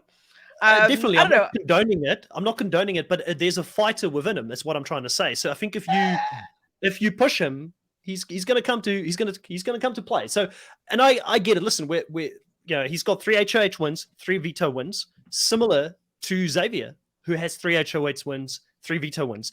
It could go either way. I'm just hedging my bet on the Kylan train this season, not the Xavier train. That's kind of what I want to say. But I also want to make sure that Drew, who's making the first strategic move here in this fantasy draft, going for the Cookout Alliance first, he's not the only one who's got some big players there. So he left Kylan up for me. I'm going to grab him. I'm going to snatch him out here. And I'm interested to see how this plays out. I'm a little bit lower on both of these guys coming into the season, but I'm not going to leave one of them on the table. If the Cookout Alliance ends up winning out, I need people from that alliance in my draft. Otherwise, I'm going to be left out to hang to dry. What's the saying? Left out to dry or something like that. Left out to dry or hung out to dry. Hung out to dry. That's it. Yeah. Words are hard this time of the week, guys. All right, that's Yeah, it. Kylan was Tell number me why I'm 6 though wrong. for me. Sorry, no, I What? mean Okay. not that you're wrong. He was number 6 for me, so it wasn't that he was super low on my list. I just if we're comparing him to Xavier, I think that strength wise, I would put more money on Xavier, but I do think that he's physically in shape. I do believe he has a little bit of teeth in there. I just was kind of teasing you, saying he's a little soft. you know. Sorry, go ahead. No, I was gonna say I'm happy to hear you have him at number 6 because I too have him at number 6. He has a very similar resume to Xavier, but Xavier has the win, and Xavier was able to pull the fast one on him when it counted. And I think Xavier showed a little bit of naivety when he thought that Xavier really wanted to go to the end with him, even though they had a similar resume. They were in the same alliance, and Xavier decided to make the first move. So I think it shows that Xavier has a little bit more strategic a way to get to the end. He knows, though, he's able to play chess while Kyland is playing checkers. So that's why I had Xavier over Kyland. And I agree that I think if it comes down to it, I think Xavier is more athletic than, say, Can't wait to Kyland. see you guys be wrong. Can't wait to see it. But you know, I mean, I was going to definitely say possible to be wrong, but I just if I were betting, I would bet on Xavier over Kylan. But I could be completely wrong with what the matchups are, what the type of activities are. Who knows? Who knows? One of the things I wanted to, you brought up a great point about Xavier, which I almost forgot to mention this. He played a really good social game, and he uses soft skills to get people on his side and to manipulate them in a very subtle way where he's not out front and center. I think he needs to change that up this season. Coming in, I think, with one of the biggest targets, personally, coming into the season, recent winner of Big Brother, won in a very dominant fashion, in a very dominant alliance. People are going to want to take the head off the snake, and he is going to be that shield for a lot of people. I think he needs to change up his strategy and be a more aggressive player this season. And you watched them a lot longer than me. I watched about half of that season, and I knew he was going to win. And I didn't finish watching it because I was like, this is too predictable. But you know, you watched until the end. Do you think he's got that ability to change it up and be a more aggressive player? Because I feel like he needs to be that this season. He's not going to be able to play that same game. I just don't see it. I don't think so. I think personally, I think that the reason why he won was because of Tiffany holding them together. And if Tiffany had decided that it wasn't more important for her to be playing for the culture, and she decided to be playing for herself, I do not think that Xavier would have won this season. So, as much as I do think he played a great game, I think he got really lucky that there were some really smart players within his alliance that he can count on and trust 5 other people that were not going to turn their back on him. And because he had that security, I think is why he was able to win the game and win out down the line. If Tiffany was playing to win, I think that she would have allowed him to be taken out weeks ago. I don't even know if he would have made jury in this season if she wasn't playing for the culture, and they all weren't playing for the culture. So I don't know if he actually is super strategic, but I think that he probably learned a lot from playing his season. So I think that he still could do well because he's very likable and he's pretty unassuming. And so I want to see what happens. I want to see if he can change it up. I want to see if he's going to still play the same game or not. I'm not really sure, but if I'm looking at pure physicality, I do think that he's a very strong guy, and I want to see how well he fares. Absolutely. All I've got to say to this, as I'm going to go into my next pick, like one of the famous Survivor players once said, Tarzan on Survivor One World, the game is afoot. And we've started dipping our toes into more of the Big Brother side of things. So I'm going to keep it Big Brother here for my next vote. But I'm going to go for an outliner person in this next one. She wasn't in the Cookout Alliance, but I think that gives her flexibility this season. And it's going to be Alyssa, who I kind of see as a little bit of a carbon copy to Angela almost in some ways. I feel like there's similarities between the two when she came on. I don't know how much of an athletic background she has. I think that it's really good for her that she wasn't in the main alliance. That makes her someone that could get scooped up by someone else. I think she was a big Angela fan from memory in that Big Brother. I think she talked about Angela on the live feeds and things like that. So I think her and Angela automatically will have a little bit of a connection, or they'll get along. So potentially with Angela, she could be someone that could float in between alliances here. She got 7th place in her season, 2 veto wins. Xavier's not going to come after her. He had a crush on her that season and flirted with her a little bit. I think they kind of dated too a little bit. They may have given it a try. So maybe there's a mutual respect there. They're not going to be coming after each other. So I think that if that alliance works out, I think she's one of the younger players at 25. She looks physically in shape. I kind of want to put a little bit of money on her. She's a bit of a wild card here. I like to keep it wild, and I know Tiffany is the main person, strategic person, but at this stage, I don't think I'm giving much away. I don't know how she's going to do. She's one of the older ladies here. I don't know if she's physically going to be up in shape. Older ladies. Yeah, I don't know. I just don't see. I don't see Tiffany coming in and dominating this season like she did in Big Brother. But I could be completely wrong. But I definitely want to make sure I've got that Big Brother side. So since we have started playing that game, Drew has forced us into the next phase of this draft. I'm going to keep it Big Brother strong here. Drew, what do you think of this move here? You looked excited and then also bemused by this pick when I picked Alyssa. Can we not put the blame on me for picking Xavier and saying that I shifted this draft? I just picked a player. Let's just be. I'm happy. You know what you're doing, Drew. Don't play innocent. You know what you did.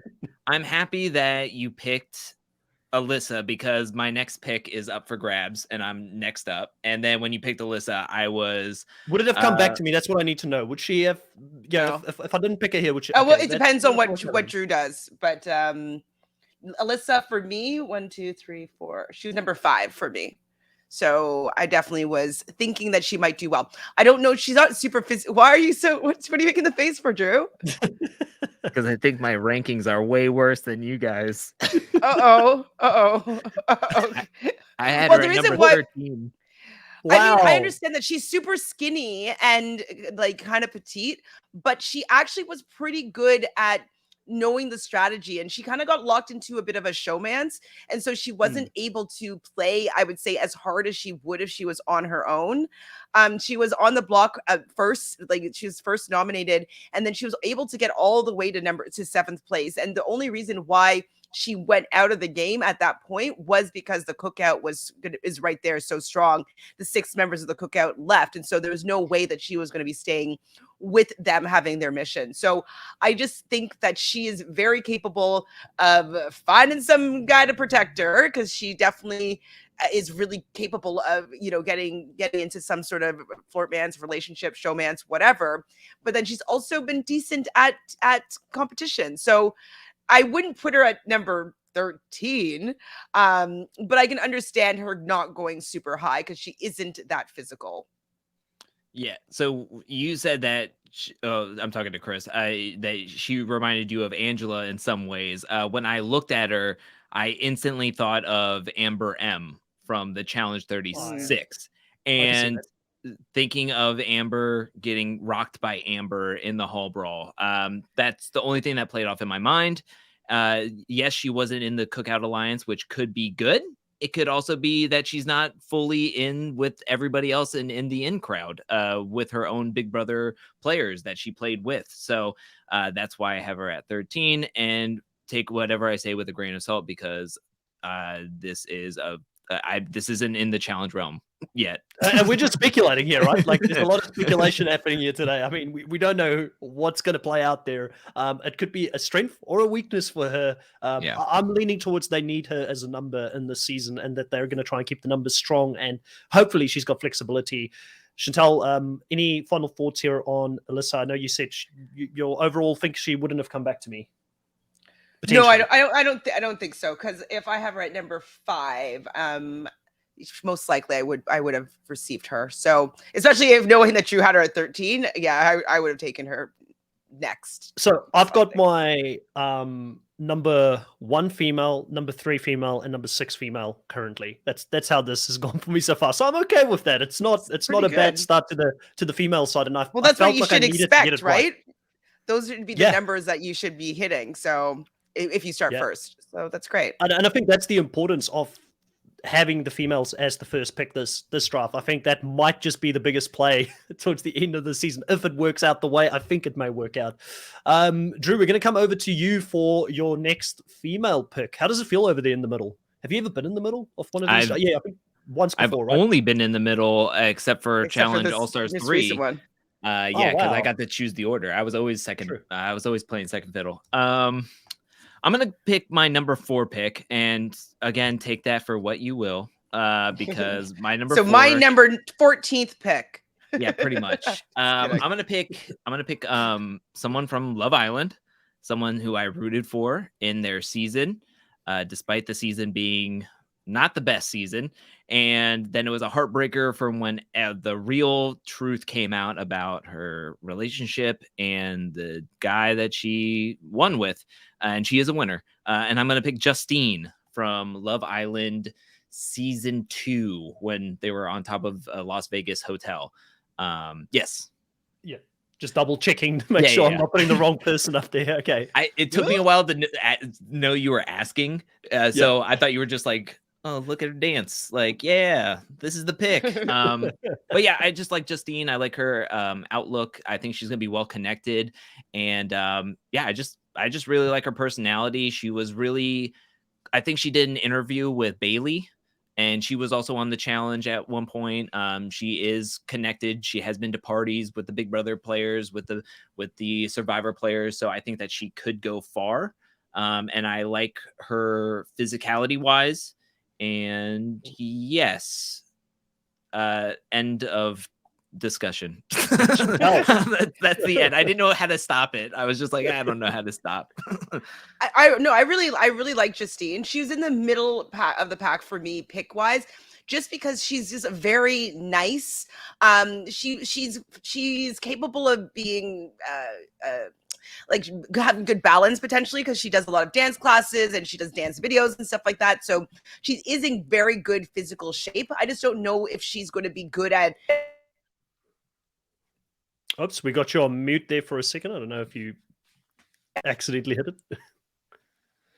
Still can't hear you for some other reason. I don't know if you got disconnected or something, maybe your mic.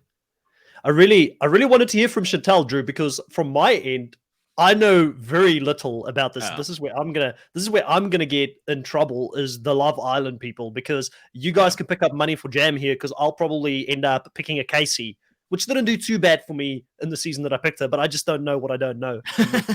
You know, Chantal, do we have you back? Still not. No. Okay.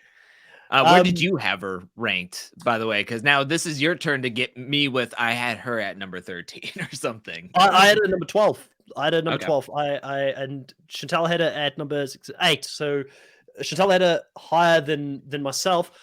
I just don't like. I'm gonna be honest. Like, a lot of the Love Island people, I kind of put them in the same bracket as the I don't know anything about them kind of bracket. I don't know how they're gonna play out. So you could look at it two ways. You could get a steal. You probably could have left her a little bit longer with me. I don't know. Chantal probably is the person you have to be the most worried about, because she's got that knowledge about Love Island and might be able to prevent you from getting a steal here when it comes to the Love Island cast members. But for myself, you probably could have left her a little bit for me, because I just won't have much to say about her. I won't know much about what these Love Island folks are going to bring to the game. It's like we said in the beginning of the podcast, you know, it's it could either go really well for them, or it can go down a cliff, you know, and I think that's the mystery that Love Island brings to the show. One of the things that I'm interested in, Drew, is that, you know, the challenge is set that they want this to become like the next sport.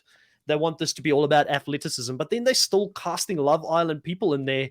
You kind of want to think to yourself, like, what is it that they're like? Do they want their cake and eat it too, or what direction? I feel like they don't even know what they want to do at this stage with the show.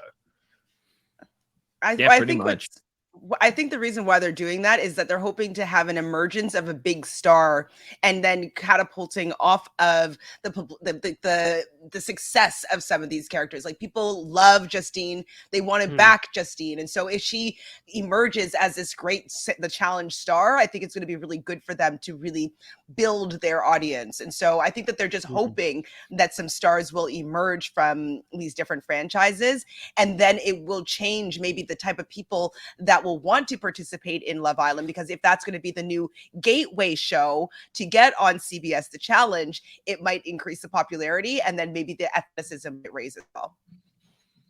Yeah. I think you're right, and it is still a TV show at the end of the day. So I'm very interested to see what the sort of how, like we just spoke about All Stars 3 starting and having this ominous mood, and we can see the evolution from All Stars 1 to 2 to 3, and it's becoming more a mix between the OG All Stars 1 vibe, friends hanging out, and the mainstream cutthroatness. Like it's getting a mix of that. I'm really interested to see where CBS starts off. Like, is this going to be, this is a sport, America's 5th largest sport, this is what we do, hoorah, or is it going to be a little bit of a mix? Are we going to get like that OG hangout party vibe? Like, I feel like with Love Island crew there, you're going to have to see a little bit of that. Chantal, we're going to go over to you for, I guess, your next female pick. Who do you have here as your 3rd overall female pick for the draft?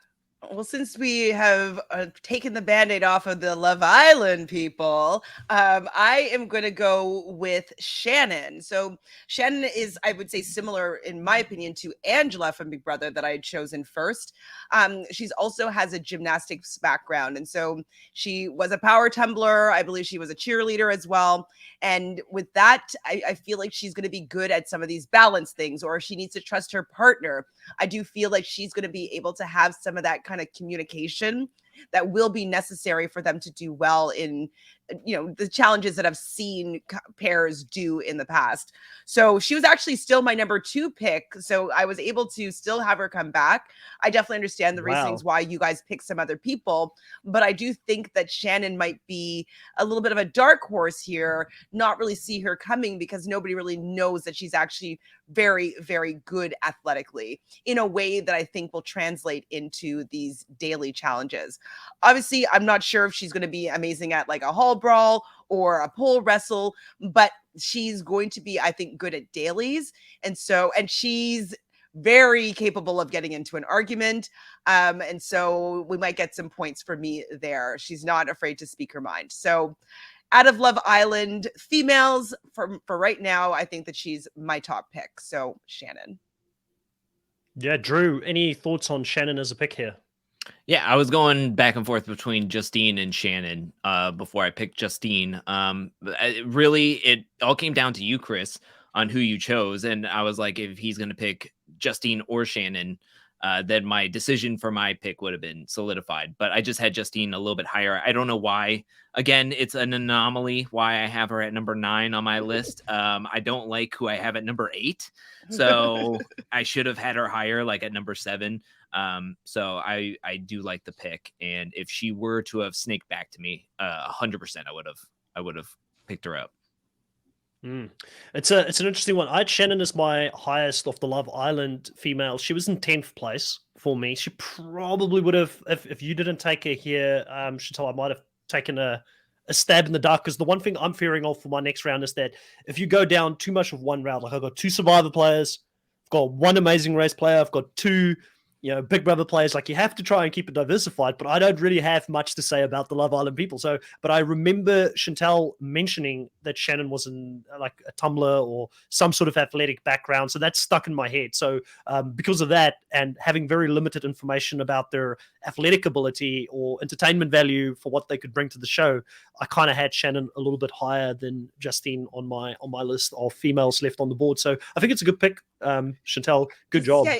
If you think of it, like, I don't know if you guys have ever done gymnastics before, but I have, and I know how much power you need to have to go running to do a tumbling pass. And that's what was her strength. I think that she's going to be pretty good. So, and also like one thing with gymnastics, right, is that they start training from like 8 or something like that. It's very young age, right? And that's the time that as you grow as a person, your fundamentals are built from that. So for instance, bring it back to myself, but I can only relate. Karate. I started karate when I was 6, right? So because of that, I've got very good balance. I've got, there's certain things, foundations as you grow up through those forming years, as you grow up, that never leaves you. Like You'll always have it. It's just she's got a really good basis. And I think gymnastics, you're right, is one of those sports where it just leans itself into so many other things, you know? So like balancing on like a beam, walking on a beam, like she'll have that balance, even if she doesn't do like, you know, beam bars, vaults, whatever. Like maybe she just did it through kind of gymnastics, who knows? Or like, sorry, cheerleading, but I'm not sure. But she still will have a little bit of a no fear attitude, because you do have a no fear when you tumble. So I think that I think she's going to surprise us and herself how well she's going to do. She might be one of those ones that I'm excited to see how it plays out, because I could see her if she, like, we need, like you've mentioned, like 1 or 2 stars to emerge. Like, is it a Justine? Is it a Shannon? Someone we can take from this and put into the main show. And I just feel like it's lacking that extra newbie that we can shout for, because the new people come in and you don't know who they are, so you're automatically rooting for the vets all the time, type of thing, you know. So I'm excited to see what happens. I think you've got the next pick as well here, Chantel, as the next guy pick. Okay, so since we're in the Big Brother bubble right now for the men, I believe you started that, right, Drew? Just kidding. Yes, I did. Apparently. Going a little bit outside of the cookout here, and I feel as though this was the person that, if the cookout didn't exist, I think that he probably could have done really well. He didn't know the game very well, but he started to learn quite quickly how to do well in Big Brother.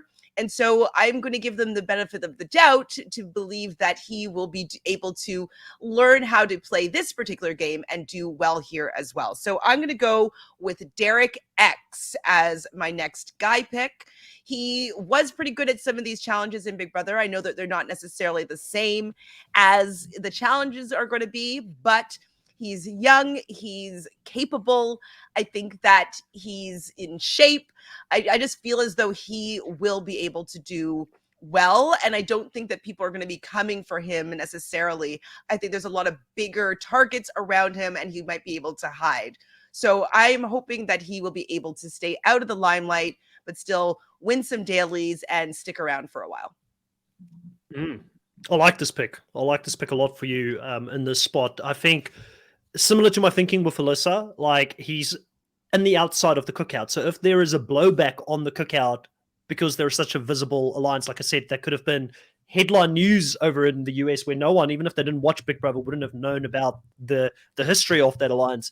I feel like he's not going to get taken down with the ship if something happens. And I've seen him play socially, and I thought he was kind of like a Tyler Crispin potential player, but he got cut short and fell outside of the numbers. There was, you know, the culture was involved and there was a bigger thing here that he didn't fully fit into. But in another season, I would have liked to have seen how well Derek could have done. I feel like people may underestimate him because they won't know how good of a player he can be strategically, physically. And I also think the only thing that counts against him coming into this season is that he's as a taken man, right? He's with one of his former players from Big Brother, where I think if he was a single guy, I think he could have mingled a little bit with the Love Island folks coming in this season, or maybe play that card a little bit as well. But yeah, I'm liking Derek X. I think it's a really good pick here, Chantel. Good job. He wouldn't have made it back to you. Thank you. I would have picked him. I would have picked him if you didn't. He was my highest rated guy left. He was at number 5 for me. And yeah, I would have definitely taken him. Not the most physically dominant person or intimidating person, but he has the brain that will intimidate you, and I really wanted him for my team. So congratulations for picking him. Thank you very kindly. Who do you got next? I'm doing an audible. I'm doing an audible. We're getting to the tiers where I'm like not really feeling great about a ton of people.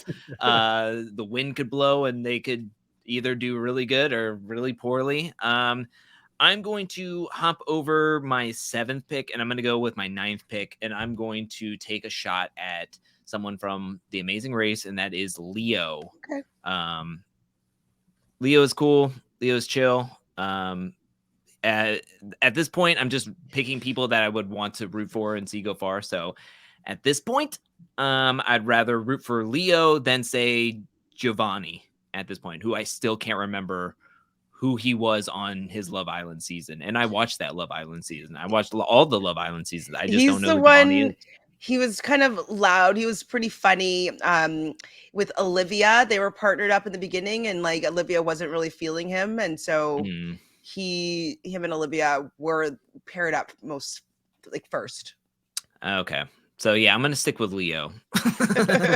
You guys have picked the next two people I was gonna pick. So when Derek got taken here, I was gonna go Leo because I was gonna be like, I'm crazy. I like to throw everything out of the wall. Let's get an Afghanimal into my team. Someone that's gonna bring the the entertainment when it comes to confessionals and is just gonna be out there having the best time. Like he could be like the Ed of this season. Like I could very easily see him just be the life of the party. And I like this pick for you. I don't know how he's gonna do. He's coming in. He's in the Amazing Race, but like you said, it's like, what are we picking for here now? It's almost you want to pick people that potentially you want to shout for, and I'm in two minds because the next guy I pick, I've got someone that's still on the board that I feel like should have been picked already. I really want to shout for this person, but I just don't know how they're going to do. And I've also heavily leaned towards a certain way already. So I don't know if I can pick this person. And I don't necessarily feel that every single person on my team is necessarily who I want to shout for either. But I'm trying to be strategic for once here. And, like I said, diversify where I go. So you've left me in a bad spot here, Drew, going into this next pick. Chanel, what do you think of Leo? He's been pretty successful, right? He had a couple of fourth places, third place in the Amazing Race. They've won quite a lot of like legs between him and his cousin who used to race on the Amazing Race. They were a fun team. Like they're always one of my favorites. They're kind of like the Tyson, almost like the Tyson of the Amazing Race. I was always rooting for them. Every time they came back, I was always like, the Afghanimals, yeah, the Afghanimals. So I was excited to see that he was on this cast list. I'm curious to see how he will play without his cousin. We haven't seen that happen before, but I do feel like he was the more competitive one. He was the more competitive one. I can say that. So his cousin was he more has a chill. no fear kind of attitude. This guy's got no chill, Drew. You say he's got chill, he's got no chill. You just wait. Yeah. I know chill. He'll probably get you a lot of confessional points. He definitely talks. The one thing I just remembered most recently is like he's telling people the wrong direction for the clue and stuff like that. Like he's willing to play the game and willing to play a little bit dirty. He doesn't care. He's also going to be entertaining at the same time. So I don't think he would have come back to you because I guess he might have. No, he wouldn't have. I would have taken him. You're taking him next. Yeah.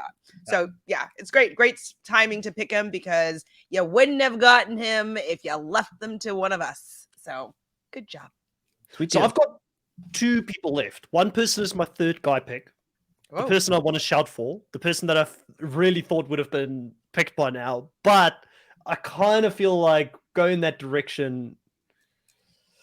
Go with your heart. I'm going to go with the third pick, and I'm going to hate myself for doing this because I don't think this person will win a final. But I'm so happy to see them back on my screen again, and I'm a Survivor fan. So I have to go for Dom. I have to go for Dom. It blows my mind that he's still up now. And I mean, I understand it. You look at the guy physically, he's just not... he's 43. He doesn't physically look like someone that's going to go out there and run a marathon in the final and go up mountains and win the whole thing. But he's great at confessionals. He's the first ever person to lose on a draw and there being a revote in the finale for Wendell to win that season. In my opinion, I love Wendell. I think Wendell is awesome. I know you got to meet him recently, Chantel, and I think that's so cool. Should I show you my picture? Show us. Well, this picture, who these two guys? Oh, look at him, Bryson Wendell. And I don't want people to think that I don't like. I love Wendell, but I really thought Dom deserved to win that season. And I agree with you. I was a big Dom fan. He strategically ran that season. He was great at confessionals. He was probably the last mafioso type of player that we've seen of the new age on the show, and I feel like we've got less and less of those players these days. And he won 12 challenges in one season. 2 individual immunities, so he can win things. He is physically in shape. I mean, he did do CrossFit leading into... He was in New York last week, though. I don't remember him being that in shape in New York, and so I don't know if he's just like... I'm not sure. He didn't seem like, super duper fit. And so that's probably why I was a little bit more hesitant. It's just, I guess it's my heart. It's my heart here. I can't leave Dom because I'm such a fan. I love Dom. I'm so annoyed that Dom has not come back and have played Survivor already. Like, the guy needs to be back on I should have Survivor. asked him. I didn't have a chance to talk to him last week, but I should have asked him, like, so would you ever go back and play Survivor? But yeah, next time. I like, it was between Dom and one other player, and I was like, you know what? I'm gonna let my heart take over here. I need someone, like, I don't have that many people. Like I said, like, I mean, I'm choosing a team that I want me to win this season. More so than I'm trying to keep my heart out of it, but I can't leave Dom on the table here. Drew, what do you think of Dom? Do you have any opinions about this fella? Do you even remember Dom from Survivor Ghost Island? I do remember him. I remember rooting for Wendell to win, and I'm happy that Wendell won. And I have Dom at my number 12 spot. I did not come in thinking that Dom was a player that I was looking to get, but if he dropped me, cool. But yeah, I think you're right. I think maybe we could be underestimating him here. But looking at the rest of the cast, I think everybody kind of fell to where they deserve to. And I think nobody will appreciate Dom more on their team than you. So I'm happy that you got him. As a Survivor super fan, man, like, I cannot leave this guy out there. I would never forgive myself if he went in the last round. I would feel like I just let all the Survivor fans down, you know? I will say that out of the rest of the players that are left, Dom was the best pick left of who was left on the table right now at this moment. So I think you did pick a really good job picking him here. Chantel, any final thoughts here on Dom before we move on to? I mean, I definitely wasn't thinking that he was going to necessarily do super well, but I'm happy that you do get to have Dom on your team, because I wouldn't want you to be heartbroken that he was the last pick, you know, or left to the audience, you know. So I'm happy you got him. Okay, well, the next one is going to shock people. You know, especially Chantel. It's going to shock Chantel, because I am going to go for one of the older ladies on the list. I'm going to take Tiffany, and I'm going to take her off the table. She was, I don't know physically, it's two people here physically in a row that I don't know how they would do if they make a final and if they can compete and hang with people. But I also think that she's coming in with a massive threat on her head. But I can't disrespect Tiffany any more than this in regards to what she is capable of. I think she's a great strategic player. I think she's really good socially. We've seen her hang out with different people from different shows outside of the game. She seems to be getting around. I think she's done a lot of pre-gaming coming into this season. So if the Cookout Alliance and Love Island is a thing and they do take over, she could very well be the person that makes the final just based on her strategic game and never see an elimination. Again, if it's about last place, maybe I'm in a little bit of trouble here. But she was the mastermind of last season. She did get 6th place overall. She did have 2 HOH wins, and she was a fan favorite. So I'm not going to let a fan favorite go in the last round here. I'm taking Tiffany off the board in this next one, and I'm keeping the, I guess, very heavily Survivor-leaning and Big Brother team here together at the moment with one amazing race person in there, as it should be, you know. Chantel, what's your thoughts on me taking Tiffany off the board here? I'm fine with it. Definitely Tiffany was a strategic mastermind of her season. I do feel as though if she wasn't playing for the cause, I think that she would have won that season or put herself in the position to win. And so she was a fan favorite. She won America's favorite player. Absolutely. I just don't know how good she's going to do with the the challenge type physical activities. I just don't know if she doesn't seem to be have that great of a balance, or like that, you know, great at throwing. So, like, you know what I mean? I just don't know if she has all of those attributes that I would classify for a really good the challenge player. I think that if she doesn't get into an elimination, I think she could go very far, because I do think that she will be able to socially do very well. But if they put in the mechanic that that last team goes directly in, I don't know how confident I am with her being able to come out of an elimination. So yeah, I love Tiffany. Yeah, I think that she's good strategically and socially, but I'm not sure about her physicality against some of these other people down in elimination. And so I just don't see her coming out. So I worry. I hear you.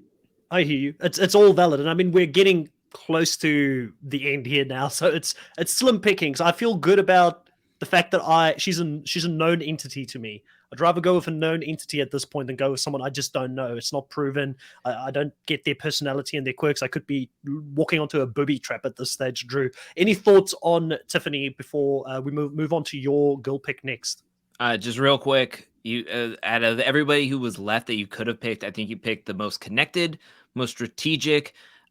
She was a fan favorite. She was voted America's favorite player on her season. So she's guaranteed some screen time. She's guaranteed confessionals, and she's really good at confessionals. So I think out of the rest of the players, I think you locked in at least some good points with confessionals, and you can rest easy that you we're locking in, I think, the safest pick out of everybody who was left. So if I had her at number 5 for her connections, her strategy, and confessional points is why I had her so high.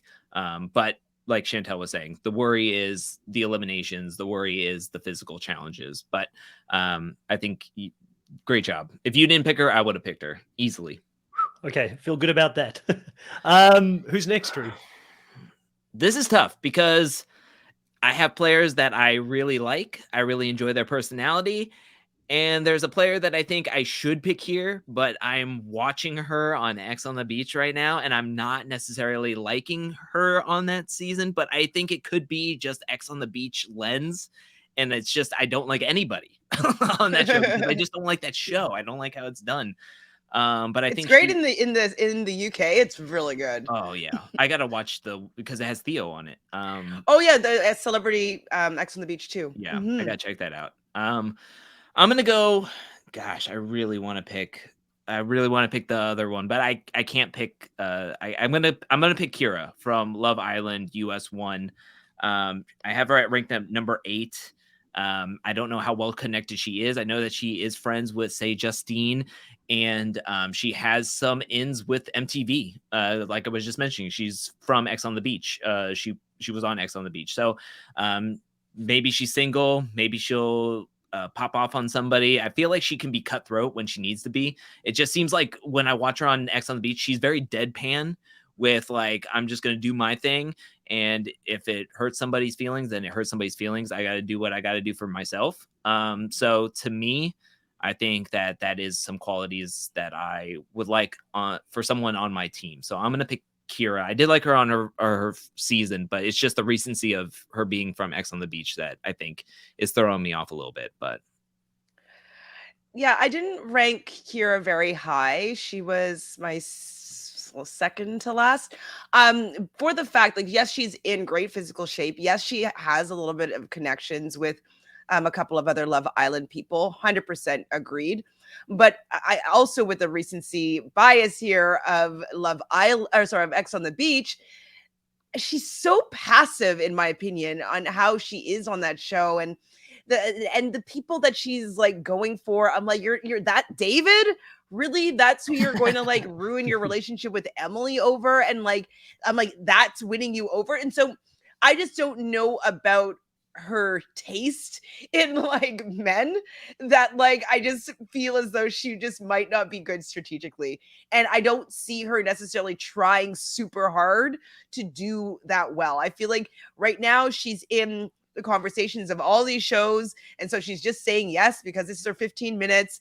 I don't think that she cares about the challenge. I don't think that she's ever watched any of these competitive shows seasons. Like, she wanted to be in a band, or she has a band, and so like that's kind of, I think she's just looking to get her Instagram to pop off. And so I just don't know if she's going to have the fight that I like to see in challengers. But she's in good physical shape, so I don't know if she'll go and be last and go home. But I don't know how hard she's going to fight. I've got nothing on any of the Love Island people. She's gorgeous. So she's beautiful. Apparently, she's a musician. Have you guys listened to her music before? Does she sing? Does she? It'd be interesting to know. I don't remember. She's bisexual. Maybe we get a that could be bisexual. Nice. Yeah. Well, you know, I'm thinking maybe we get another version of Save the Palace. You know, like a remix or something. No, but she doesn't have that much personality though. Like, she's not like she doesn't bring that much energy from in my opinion. Like, I could be completely wrong, and she's going to be the life of the party, but I wouldn't be inviting her to the party for that role. So you wouldn't want her to be a guest on the podcast to recap an episode or something like that. She wouldn't bring the energy. Is that what you're saying? I don't personally think so. She's pretty even keeled, I would say. Yeah, I'm this draft is making me feel like I'm really smart. I just feel really good after every single pick I make. I just want to throw that out there. It just feels really good. Well, we'll talk about completely in the right here. This is just like some of it's my personal feelings. You know what I mean? Like, and I have absolutely no idea really how any of these people are going to do. So the only regret is that you were like, she doesn't have that big of a personality, and the person I was going back and forth with her has the biggest personality, I think. So it's like, oh my gosh, I feel like no matter what you would have said, I think I would have had like this regret of like, man, I should have just picked, because I really like the other person a lot more. The person that I'm going to pick right now. Probably. Probably. Go into it. Let us know. Is it going to be this person that I also met this week? Oh, whoops! It switched. Is Bryson? Is that Bryce again? No. I couldn't see. This person here. That's one of that's one of the competitors I was looking into. So it is my turn. Right? Oh no, I'm doing guys. But wait, where am I? No, you're. Oh yeah, you put it up. You put it up. I got confused. I was like, wait, what? I'm not going. Okay, so yes, Cachet, please, is going to be who I pick. She was right in the middle for me. She's definitely in really good physical shape. She's definitely has a great personality. I don't see people wanting to get rid of her. So I do think that her social game is going to be very good. I don't know how well she's going to compete, but I think that she is somebody that I would have more faith in elimination. So if you were like kind of debating between her and Kira, and I put those two down in a hall brawl, I would put my money on Cachet to come out of that hall brawl. And so I just feel like she's just a little bit tougher, like a little bit more, like she's not just thin, like she has some muscle, she works out, she takes pride in exercising. When she was dating Cinco, she would do his fitness regime, and I'm sure she's taken some of those lessons back home with her, and she works out every single day. And so I just think that she's physically going to be able to compete. If her and Cinco are on good terms, like they're still going to be working out during their time in the house, and I want to see how well she does. Absolutely. I think that she could be somebody that could be emerging of a star. So I'm going to give it to Cachet. Drew, anything you want to add on Cachet? I mean, just all the regret that I feel right now as I look at Chantel's team. I mean, Chantel, do you want to just like put both of our teams together and we could just work? Because you have like most of the players that I was going to pick anyways. But yeah, no, I think Cachet is a great pick. I was going between Kira and Cachet. I love Cachet. I love her personality. I hate how she went out because I feel like they kind of pushed her out of Love Island. That's what I said to her. I was like, you were robbed. Yeah. You were robbed. And she was laughing. Yeah. She's like, don't say that. I'm like, you were robbed. Yeah. She's going to get a ton of confessionals. She can get some makeout points as well. It's a really solid pick. And I'm sitting over here with Kira. Well, Chantel can keep piling the pressure on us and keep bringing the pain because she does have the stage. She's got one more pick here to make, and the next guy pick. Who are you picking here? Who are you taking off the table? I mean, we got two rounds. I actually don't know right now because everybody here has kind of like downside. I'm not sure about. Yeah, tough. Maybe I should just go with my instinct. And I don't know if I'm going to regret this or not, but we said that he was skinny in his picture, but hopefully he beefed up for this show. I'm going to take Cashel. So Cashel actually left the show with Kira season 1. I don't remember that much about him, but I don't know if people are going to be coming for him right away. I'm not sure how well he's going to do. I don't really know his personality. I just feel as though with all the people that are left, I can most rely on his physicality and hope that, as being like a 20-something-year-old guy, that he's going to be decently good at some of these things. So this is a blind pick just for age and assuming physical capabilities, that he is going to be a good partner. And if he has a really good partner, so like say like him and like Angela are together, I can see him also becoming even better than him on his own. So not sure. This is kind of pretty blind here, but I think that physically he's the best to choose from with who's left here. Interesting. Yeah, I've got nothing on this one. Like I'm looking at these guys. Casual looks like he can do well. The photo doesn't do him justice from what I can see. But again, it's just when it comes to the Love Island side of things, I love how this draft has worked out, because Drew and Chantal are playing a game against each other on the Love Island side of things. Chantal and I feel like are playing a game on the side of Survivor against each other. And you and Big I Brother feel like and Chantal, Drew. yeah, Big Brother and Drew. I don't know, like it's kind of, I feel like Chantal, you're just the one. I agree with him. You're the most well-rounded in this draft, because you know most of every single one of these franchises, probably between the two of us, where both me and Drew are kind of like locked into. But I could flop majorly. Like I could be biased in a way that doesn't allow me to see how well that other people could have actually done. So even if I flop, I can see that being a possibility, even though I'm just looking at your team. It's stacked right now. It is absolutely stacked. It is stacked. I'm not going to lie. It's pretty stacked. I might be the most nervous I've ever been in one of these bloody fantasy drafts, the way it's been playing out. Drew, what's your thoughts on Cashel in this specific spot? Is it a steal? Could this be the blue chip stock steal here for the season? So what I remember from Cashel is that he was out of Love Island for a while. Kira was going back and forth between Emily and another guy, and then when she finally got kicked off, she was like, maybe I should go back with Cashel. And the production team kept him in a hotel until she got kicked off, and then it was like, oh, surprise, he's here still. And then they didn't last very much after that. You don't remember him or his personality because he left it back at home before he got to Love Island. It seemed, because it was just non-existent. There was so many players that overshadowed him. He's a Libra like you, Drew. He's a Libra. Oh, great. That makes me feel so much better. I love Libras. So. I don't have much to say about him because I had him at number 13. I just don't have. I was going to try to not pick him. I was avoiding him as much as possible in this draft. I just don't trust him. Yeah, I hear you. That's funny. There's certain people. I think there's a few people that we're trying to avoid here. I've been trying to avoid a few people as well so far this draft. Drew, we're going into the next round here, and you've got the next guy pick. And then I believe I've got the last guy pick, and then we're going to go into a wild card round where we can pick any guy or female for the last round. It'll be a little bit open, and I believe we're going to be left with one person at the end of it. Correct. Yes. Leftover. So if anybody gets DQ'd, maybe they'll snatch that person up if they're still in the game. I think it's the audience's team member. We give the audience one member. I'm cool with that. give them the leftovers. This is tough. Now you're making me look bad. Just to say that. This is the final round. So all the players are left here for a reason. So it's really difficult to really come out of this. I'm looking at Big Brother. There's 2 Big Brother players. I really don't want the meow meow. I really have some eyes on David.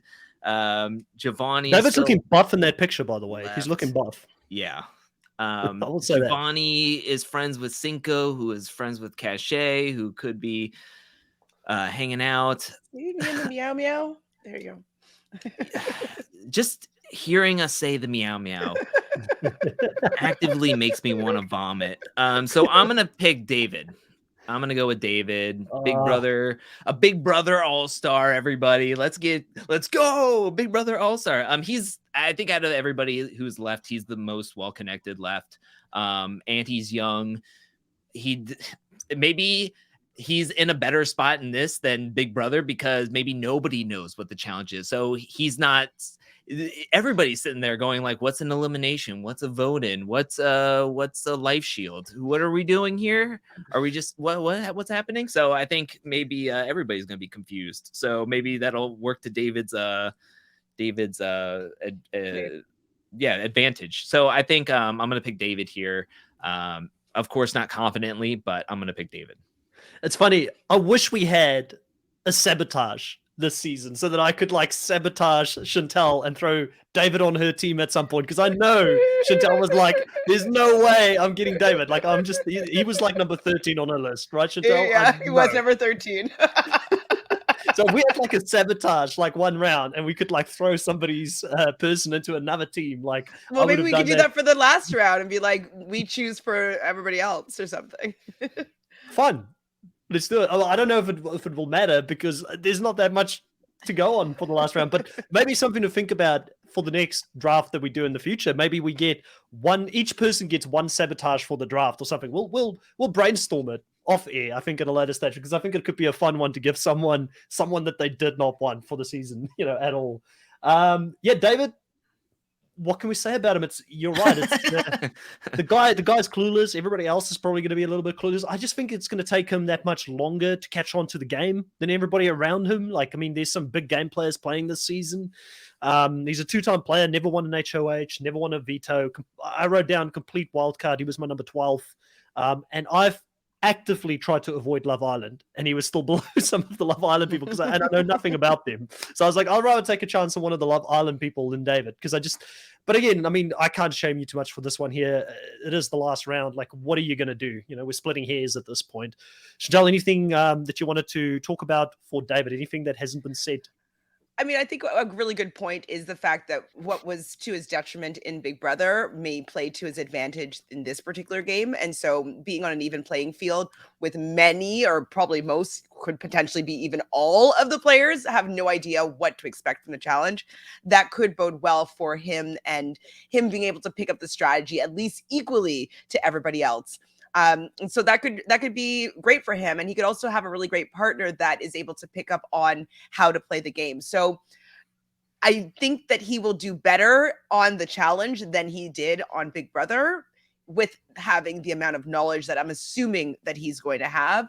And so he's not the worst pick here. I don't think I would pick him if it was for like a Big Brother draft at all. I don't think that would happen. But here, he may get on my draft, but most likely not. Can I just throw this out there? That was like one of the nicest things that Chantel said about one of the players that I picked. He's not the worst pick here. Like, I'll take it. And I picked David. She said that about David. It's desperate times, mate. Desperate times. Nobody's the worst. Next round, I am going to go down that route. I am going to choose the Mau Mau. Going to put him in. I need someone for confessionals. I didn't get Leo as one of the more crazy characters in my draft. I like to have a few characters. I think he's good socially, and he's good at getting to the end of these games. The problem is, will he get thrown into an elimination early? And how would he hold up against a lot younger and more physical players in the game? That's the problem. But one of the things I think with him coming in, similar to Alyssa, he's Big Brother, and similar to Angela, I guess you can say as well. He's Big Brother, but he's not in that core group. Like, I feel like he can fall into a few different places. I've seen him and Dom hang out quite a bit on social media.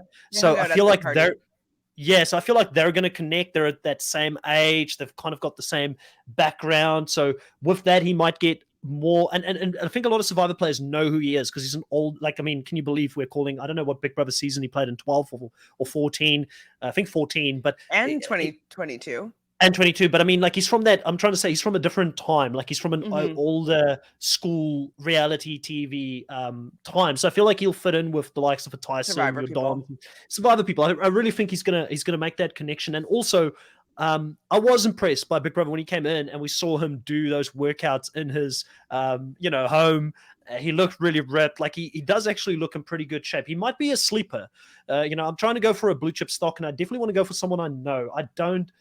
I know James, but I just think James, it's going to be a tough season for the boy. Like, I mean, he's coming into this. I don't think he's got the physicality. And then is it Giovanni is the last guy from, I don't know anything about him. He looks physically really in shape, but he could be a booby trap for me. So I'm going to the person that I know, and I'll be Team Mau Mau for the rest of the season. Out of who's left, I would have picked Mau Mau for sure. He was my next male pick, for sure. Seeing him in person, like, he looks like he's in pretty good shape. He kept up with his workout regime since he was on All Stars.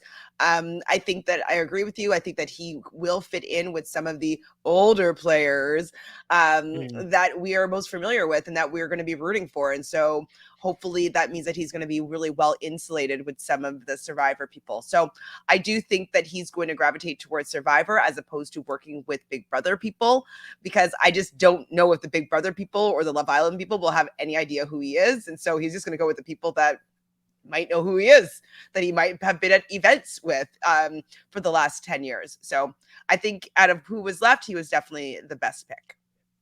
And I think confessionals wise, like I just got a feeling that he's gonna get something there. And it's good to hear that he is still physically in shape, because that's the only question mark, right? Has he kept? I mean, he's wearing a hoodie, but like he didn't seem like he had let himself go. You know. Yeah. Oh, that's good. Fit. All right, well, we're moving into the last round here, and for this last round, we can now pick any guy or girl in the team. And thinking about it, it probably wouldn't have mattered which way I'm going to go between these people that are left on the show, because I might stick with the guys here and actually go for Giovanni, because I feel like he's the most physical guy still left on the board. I don't know much about him, but he could be another wildcard pick if, for some other reason, Love Island gets in and they do well. Hopefully, he's someone that can win an elimination. I don't know his personality at all, but I guess I need to take a risk with one person here in this draft. I've been pretty sensible throughout it. Why have you guys not gone for Giovanni earlier? What is the really big pitfalls that I'm walking into here? I'm not sure. He was always like the life of the party guy. I didn't really see him working out with all the other people. Like maybe he did, but he just wasn't somebody that in my head I'm like, oh, he works out with Cinco. He was always really fun. I really liked him. I wanted him to stay on the show. Like I appreciated his personality, but he was all personality. So you're definitely going to get some points with confessionals. I wouldn't be surprised. We were hoping that he was going to get together with like Selly outside of the game, and that maybe they would have some sort of relationship. So who knows? Maybe something will happen there. Selly was definitely rooting for Giovanni when she was watching the show as a fan. So I just don't know how he will do physically. I have absolutely no idea. And I don't know if he cares either, right? Like he's not really that type of person that really cares that much about appearances and performance wise. Like he doesn't have that like competitive, from what I've seen, edge to him. And so I just don't know if he'll be able to hang with some of these other people that are a lot more physically competitive. I think it's just the unknown. I think I know he hangs out with Cinco. He is in shape. But when I look at Love Island stats, he is said to have been dumped on day 17, which is like week 2 of the competition or something. And I mentioned earlier, I can't really remember him at all on that Love Island season. And I watched that Love Island season. I think I went with the known players that I know who have made it far in their respective series, and that I kind of understand where they're coming from. And so that's where I kind of went towards. And I know they have possibly more connections than say Giovanni, who may just know Cinco, Cachet, and that's kind of that's the extent of where he goes to. But I think out of all the rest of the players that are left, I mean, you pick the most physically capable of them. You kind of made me doubt myself there for a second by saying, oh, he's got the least connections, and I'm thinking to myself, oh no, there's some people still left on the board that have gone far in their seasons that do have connections. But then again, I don't have anybody from Love Island, so I'm like, do I really want to go into this season without taking a gamble on someone from that series doing well? I feel like I had to make the choice here. But Drew, you've got the floor here with the next pick. Who are you going to pick from the 3 remaining players that are left on the board? Now, this player might not be high on my own rankings, but this player is high in my heart. And I really loved her on her Love Island season. And she is friends with a couple of players that are on my rankings as well. And I'm picking Selly. She has the best personality. She is very small in stature, but what she makes up for in what she lacks in height, she makes up for in just having a great time and exciting. And she's, I think, going to get some confessionals. She could annoy some people in the house with how bubbly she is, but to me, I don't care. I really enjoyed her and Justine's friendship on Love Island, and I just love Selly overall. So I'm happily going to pick Selly. I was worried that I wasn't going to get her in this draft, and lo and behold, she is on my team. Last but certainly, definitely not least, in my opinion. Oh boy. I mean, I just think looking at what I have left to choose from, because I was definitely going to choose. I was going to choose Selly next. Don't worry, Selly. This is where I had her ranked. So she's going in this position that I think that, physically how she would do. She is pretty set up with like having a lot of friendships in the game. She is quite likable if you're not annoyed by her, as you mentioned. I would have taken her if you didn't. So good on you for snatching one from my fingertips. I had her at number 12, by the way. But she was 12 as well. She was ranked higher than who I have, who are left. Out of the players who are left, both players I have ranked last. So she was the highest left ranked player that I had. Well, so what am I going to do here? I have to choose between Azza and James.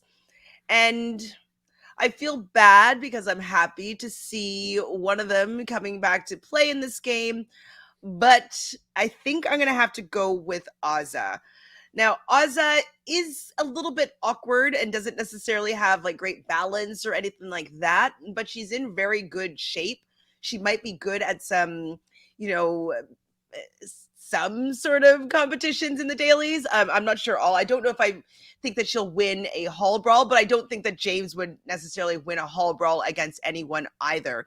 So I think because Azza's a little bit better set up, she has almost her entire alliance of the cookout in this game, and she's not going to be the one that is going to be taken a shot at by the other players first. I think that Tiffany's a shinier target. Xavier's a shinier target out of the cookout. Kylan's a shinier target that she might be able to kind of hide. And once those big flashy targets are gone, she might be able to hide even further. So I don't know how well she's going to do physically because she's, as I said, she's a little bit awkward, but she is in good shape. I don't know how well she's going to do on puzzles. She might be a puzzle master and we have no idea.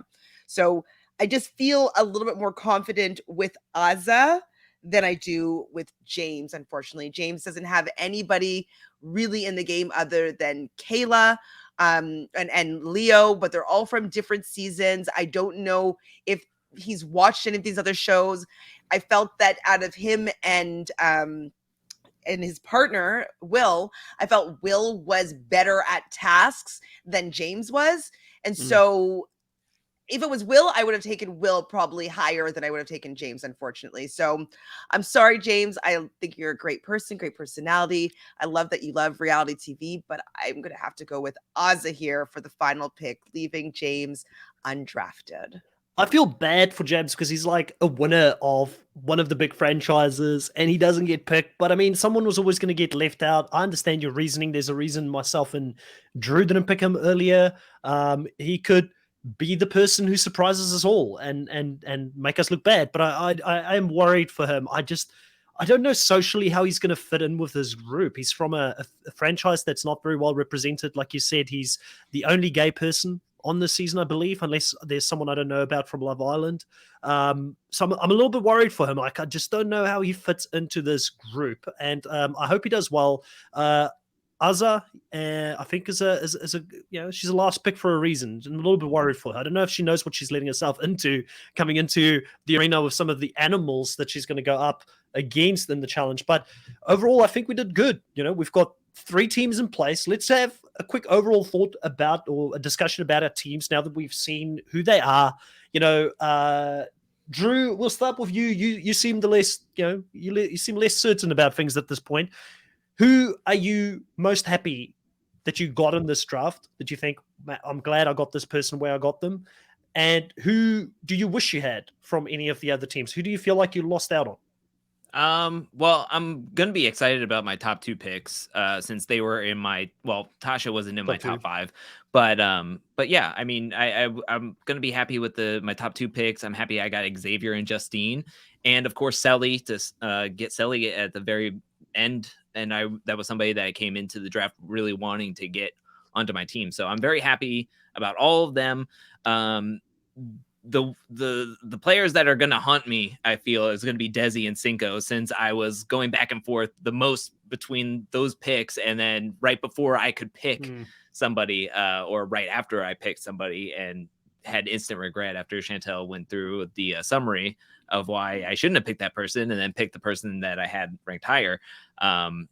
So I think Desi is going to sting the most, because I think that she can go very far. She has the potential of going far, whereas both of you laid out why maybe I shouldn't have went for Chantel as high as I did.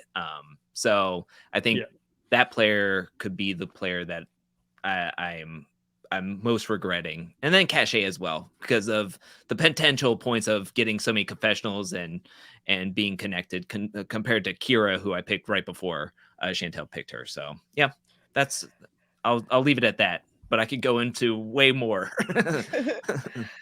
I mean, I don't know how well this is going to fare, but I did pretty well. So out of my women, I got my first pick, second pick, fourth pick, sixth pick, and eighth.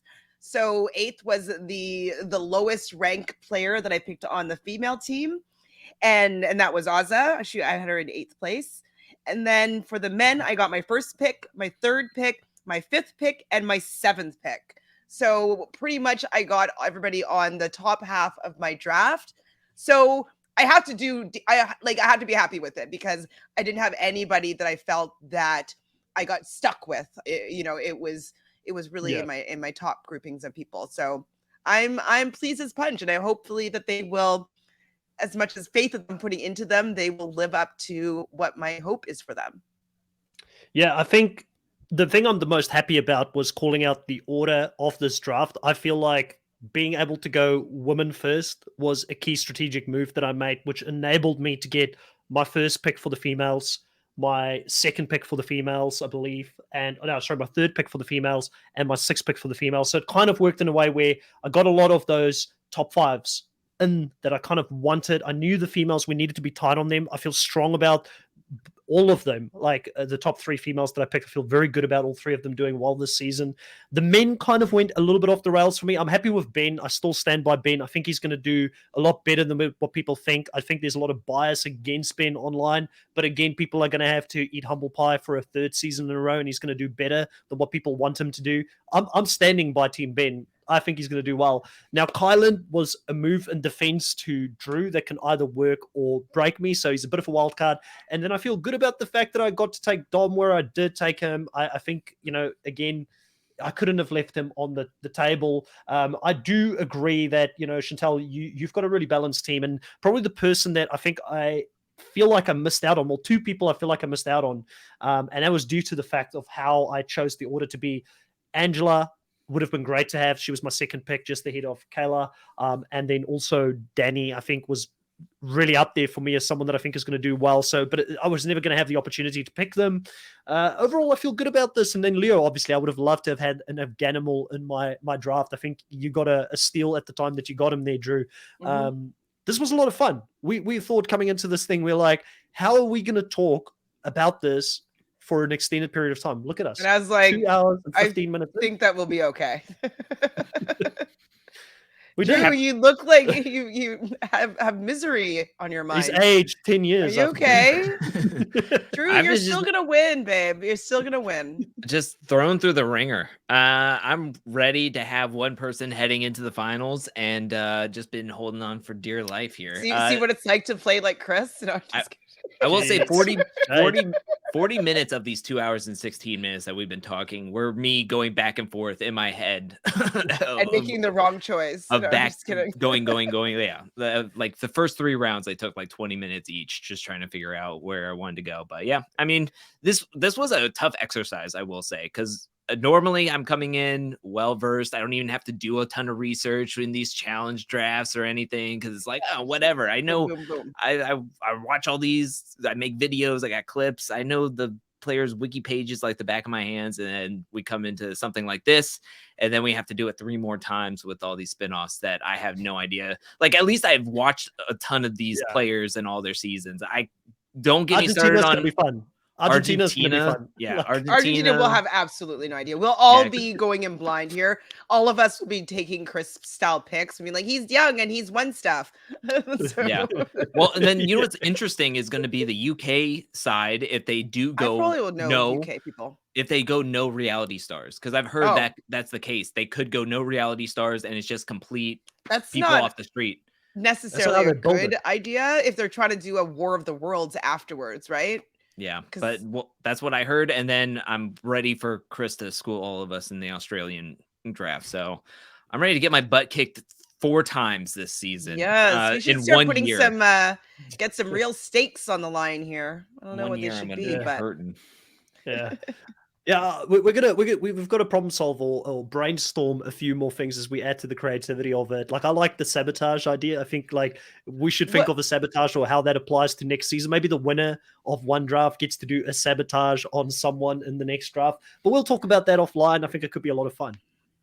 Yeah. Well, I was thinking, I don't know, we could also talk about this offline, but I just want to throw it out here right now. What if we did like a reverse draft? And so we'd actually start from like the worst pick and just completely go through and like see like who could be like terrible picks and like not be going for I see what you're saying. So the incentive is that the person who goes out first gets you the maximum points. Like, so basically it's like everything is reversed. So because otherwise you have to trust that the person who's going to pick the worst pick is actually picking the person that they think is going to do the worst on the season. So there has to be like an incentive around points for the person who gets the least confessionals, the person who goes out first. It could be fun. It could be a fun one to do. Maybe we do that in Argentina.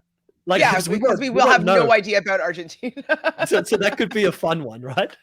It's crazy. I have Tyson at my last spot. It's just crazy. No, we'd be picking for other people, not for ourselves. So I would be picking for you, your team. You know what I mean? Like, we'd be like, okay, I pick for Chris picks for Drew picks for me, kind of thing. And we'd be picking like the worst team. So we'd have to be strategic still, because we wouldn't want them to get. I guess we could also do that with the best team, but picking for each other. So let us know, guys, if you're watching this at a later stage. Let us know what you think of this idea of doing a reverse draft, maybe for one of the seasons. Maybe it could be like the Argentina season, one of the ones where it's not that we don't respect the fact that Argentina is going to take part of this challenge. It's just we don't know much about them. Do you guys think that would be a lot of fun? Let us know in the comments. We want to keep mixing it up. We want to keep you guys interested in what it is that we're doing and not just do the same thing, rinse and repeat every single season. Drew, it looked like you had a brilliant idea there. I had an idea, but I'll say it afterwards. We'll talk about it. We'll chat. This is how we work. We don't have much to plug here at this point because this was pre-recorded. By the time you guys hear this, we don't know what we're going to be doing in the future. I'm sure all three of us are going to be very busy, but check out the Drew channel, Angel Cake Entertainment, here on YouTube for all your premium content on the challenge and so much more. Chantel, Reality Realness with 3 S's. Go check it out. She'll be talking about a lot of reality TV, guaranteed. It's not just going to be the challenge. She does it all. And give us a subscribe if you like this. Put a like on this. If you're new to the channel, you're a CBS fan that are watching it, we're excited for you. We're excited to have you on board. Welcome to the challenge family. Join us every week as we talk normally on Friday evenings. Hopefully this will be the same in the future at 8 p.m. Eastern Standard Time about every single episode. And we go in deep talking about all the craziness that happens on the show. Thank you so much for watching and catch you guys next time. Bye.